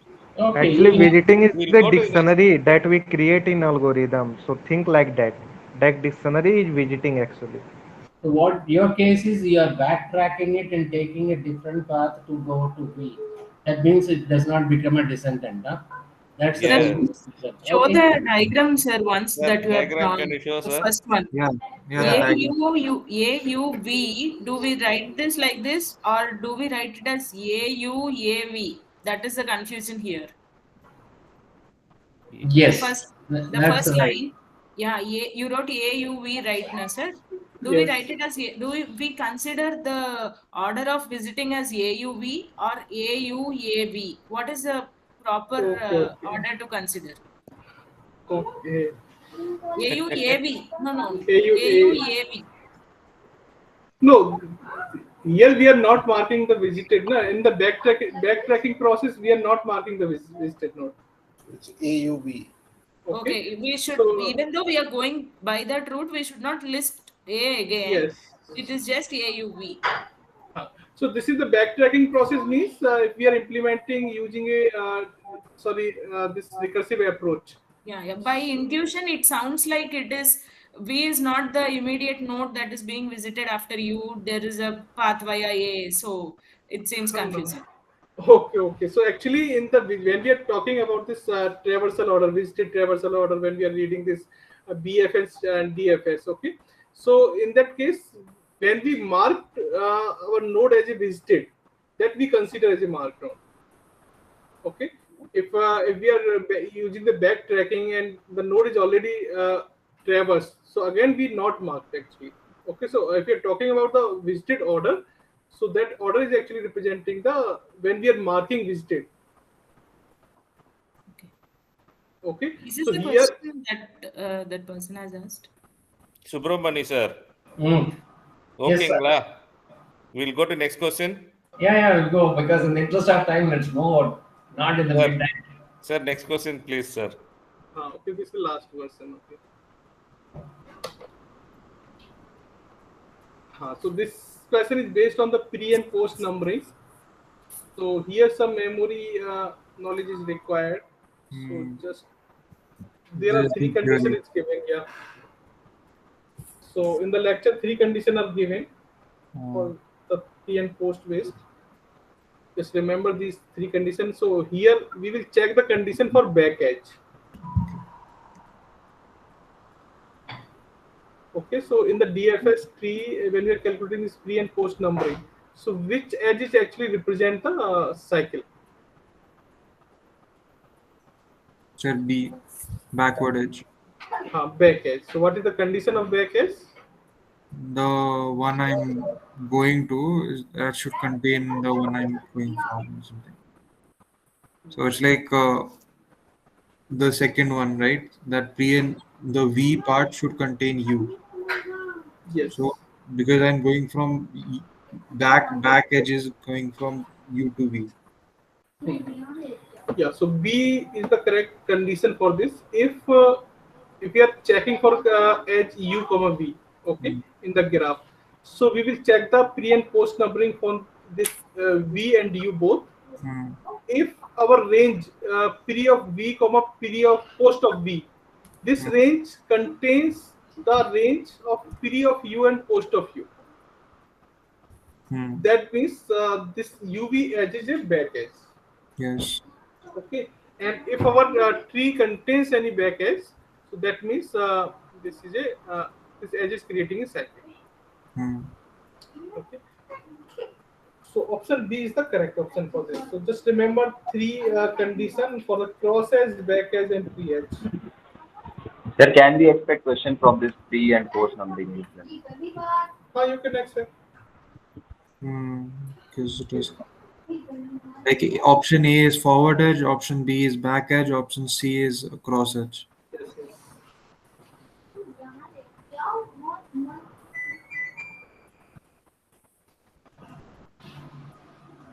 So option B is the correct answer for this.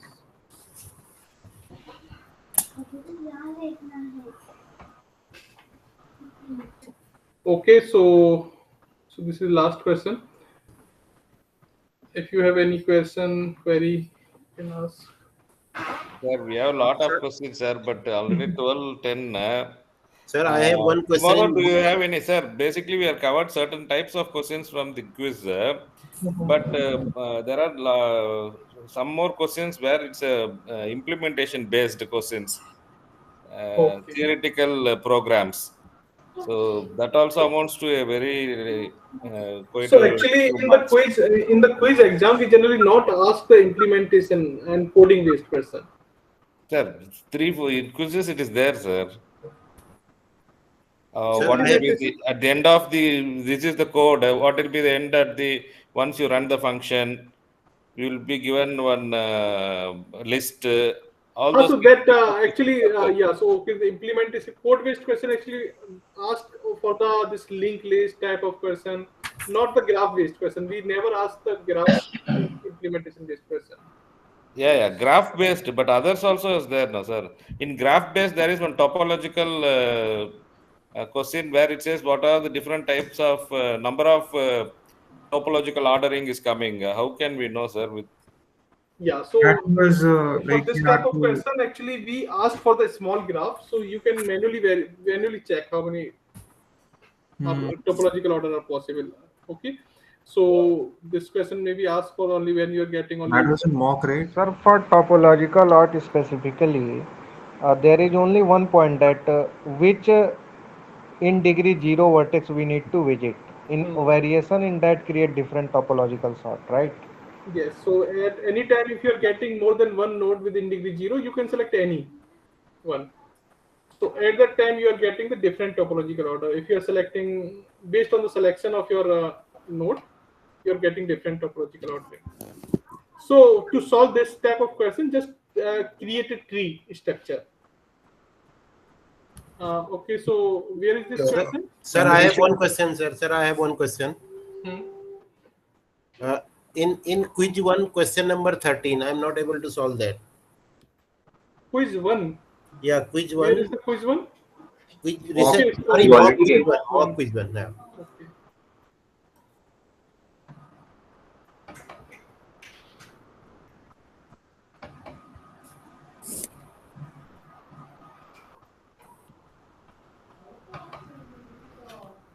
same lesida.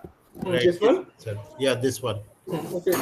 నిద్ర నీకు వచ్చు 12 గంటల వరకు టీవీలు చూసుకుంటా కూర్చుంటే ఎప్పుడు నిద్ర రాదు. Arrange your.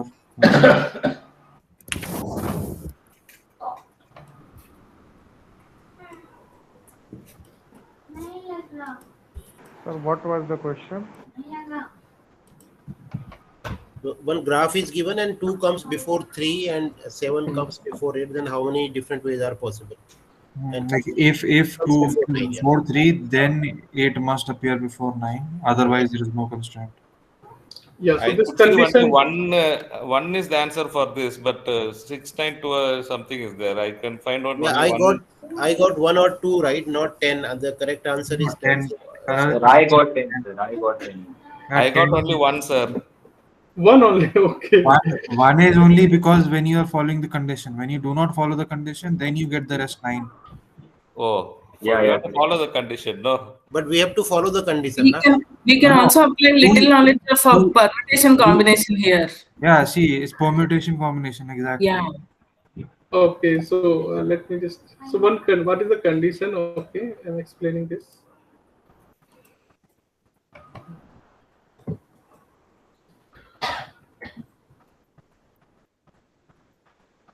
So condition is given that this when we are finding this topological ordering, okay, so we satisfy the constraint that if 2 appears before 3.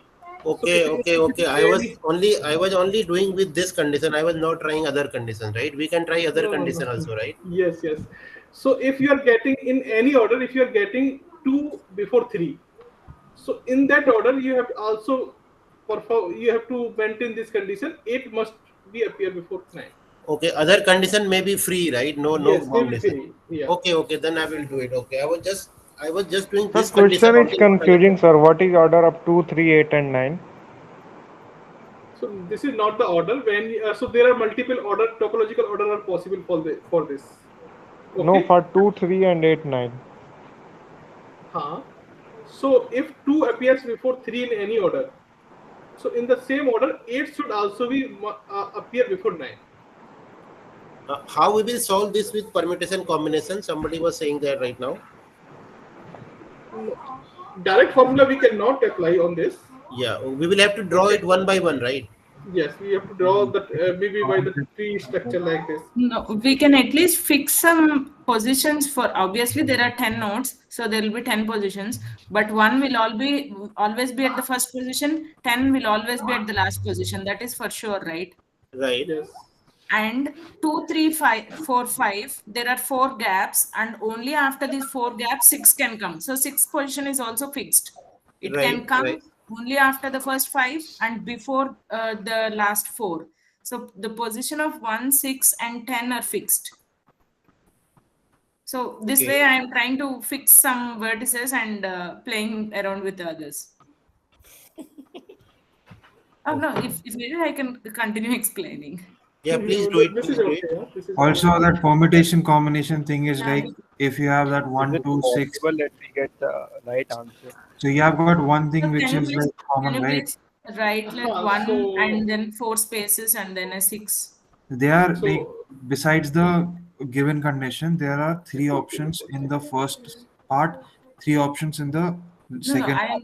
So I'm that is just like 9 right there. I'm first trying to figure out what are the possible outcomes and then trying to remove which doesn't satisfy the given condition. Yeah. So like you said, 1, 6, and 10 will be fixed position, right? What Yes. next? Sir, can you please help me in writing one? Okay, and then there are 4 places for 2, 3, 4, 5. okay. So yeah. So And 1 and 6 I am putting here, and and 10 are 10. fixed. Okay. Fixed. This Yeah. is the fix. Yeah. In between So 6 and 10, let's come from the easy part. There are 3 positions, 7, 8, 9. Okay. Okay, and again 7 and 8 can be considered as a single bundle. 7 and 8 cannot be interchanged, right? 7, Right. 8 should always follow. So that 3 places No, no, can no, be no, filled no. as It either can be 7, 8, 9 or 9, 7, 8. Right. Right. And Two one more thing possibilities. is 9 can come in between and break the bundle. Yes, it can. 7, 8, 9 and 9, 7, 8 Hmm. and 7, 9, 8. Only these 3 are the combinations, right? Right. Alone. And I mean, Right. generally we think it as 3 factorial, but it is not the case because of the dependency. So three cases here. Yeah. Similarly, here 3, 4, 5 is one bundle. Mm-hmm. 2 is a separate entity. So 2 followed by bundle or bundle followed by 2. By 2, and then bundle we cannot interchange. Bundle we can break and insert 2 at 2 positions. Between 3 and 4 we can insert 2, and between 4 and 5 we can insert 2. So there are 4 combinations on the left side, right? Okay. Okay. 2 followed by bundle or bundle followed by 2, and 2 trying to break the bundle in 2 different ways. Okay, so in this 1 and 6 there are 4 ways, and in the right side there are 3 ways we just saw there. So it will be a multiplication. Obviously there will be total of 10 different possibilities. Out of this 12, 4 3s are 12. 12. Out Right. of this 12, they have given a condition like 2 comes after 3, 8 should come before 9. So we will look at the we now know the orders also, right? 2, 3, 4, 5 or 3, 4, 5, 2 or like that. We now know the orders, right? Okay. Okay. So Understood. wherever this is failing, we strike those off and we will be left with 10. Okay. Thank you. Thank you so much, ma'am. okay. Otherwise, you can manually draw this tree like this. So when you Sir? select yes, This means that both conditions should not follow at the same time, right? no, I'm not making at the same time. I'm just creating the all possible path. No, I am asking if in question it is asked that one condition should follow at one time, not like both conditions at the same time. Yeah, actually, I read that question wrongly, right? So that's why I could not solve it. I was only doing that condition when 2 comes before 3 and then 7 comes before 8, 8 comes before 7, right? Yes. So this is the condition. If 2 comes before Sir, 3, 8, then it should follow. sir, 8 come to 9, 8 come before 9. Yeah. 8 may not come before 9 if it is not the first condition true. If first condition is false, then both cases will be taken. 8 come before Yes. 9 or 8 Right. doesn't come Now, before now 9. I got it. Now I got it. Yes, yes, correct. But if 2 come before 3, then we are restricted that 8 has to become Yes, yes, first. correct. Sir, when this OP will happen for this PDSA? This is after quiz 2. After Sir, quiz 2. up to week 8 or up to week 9? 9. So Up to week there will be 9. there will be 2 OP or only 1 OP? One OPP on 2 dates. You can select on one date. Okay, because in the Python there were 2 different OP, right? They selected best of both the OP, so Yeah, there will be so only one. here formula is different. So here we are giving only one, OPP on 2 dates. Sir, what will be difficulty, sir? First, try Quiz to 1, quiz 2. so just perform good in the quiz 1 and quiz 2, and then just talk about this OPP exam. Okay, so 80% weightage have this quiz, okay, and 20% is weightage for the OPP exam. OPP, you pass it or not? No, no separate passing for Okay, OPP. so this What, earlier sir? this No, sir. condition was So there, right? no, in It is not PDSA necessary to pass. yeah. So OPP is not separate to required for the passing. Okay. Okay. Overall passing number must be greater than 40, right? Yes, yes. So OPP have Yes. only 20% weightage. Okay, but no separate passing criteria. Okay, that's a big relief for us, for me at least, right? No, so actually for OPP exam preparation, just solve all these assignment questions. So no, nothing preparation is required from outside of this. Okay, okay. Okay, so this assignment question, PPA, GRP, and live coding problems. This Actually, is sir, I am working professional with 53 years of age, right? So I don't get time to practice Python, right? So that is okay. problem with me. Theory, anyhow, I study. It's okay, but for Hey, doing but still, this, for getting the good grades, just try to give the OPP exam and try to get good. yeah, I will give that, because if passing is not required, I will give, maybe I get some 50, 30, for 60%, right? So that will be better. Yeah. Yeah, so there is no pressure actually for the passing in the OPP. Then it's good, sir. Okay. Sir, I have one question, sir. Hmm. Just one single question. Sir, grade assignment for question number 10. Week 4. Yes, sir, week 4. Okay, grade assignment. So by the way, live coding for week 5 is not pushed into the portal yet.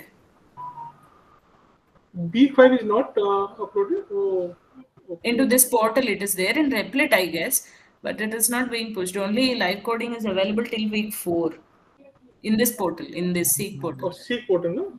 Okay. It's just for like additional practice, no bonus marks for live coding. Oh, okay, okay, okay. So maybe I'll release this tomorrow. Okay. So we forget this. Okay, so this is question number week 4 assignment and question number 10. 6, 10. No, 8, 9, and this one 10. Yes, this one. Yeah. Okay. So Yes, this one. this question is based on the question which is just discussed related to this degree. Okay. Degree problems. So, and here undirected graph is given where the total vertex are 17 vertex. Okay. Now the sum of the degree of all the vertices in G is D. So sum of degree will always be even. We have already seen this property. Yes, sir. Okay. Yes, sir. The number of vertices of even degree in G is K. So this property we have already seen. The number of vertices of even degree. They will be odd or can be even. No, this is even degree. Okay, so just just note this information. So number of vertices of even degree in G is K. Okay, each of these value are possible for D and K. Okay, so that means total degree will always be even. Okay, so here D is representing the total degree. So you can simply discard two options.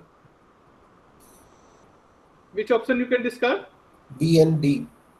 Yeah, so B B and and D D. option you can discard because here D is given as a 41 and D is both. Okay, so you can discard. The value should be even. Now A and C option. So here this is given like the number of vertices of even degree in G is K. So number of vertices of even degree, if you are taking 9, okay, so we have total vertex are 17. Okay, and if you are selecting number of even degree is 9, what are the remaining vertex? 8. 8. 8. Okay, so you have already seen this property. Number of nodes which have odd degree should be even.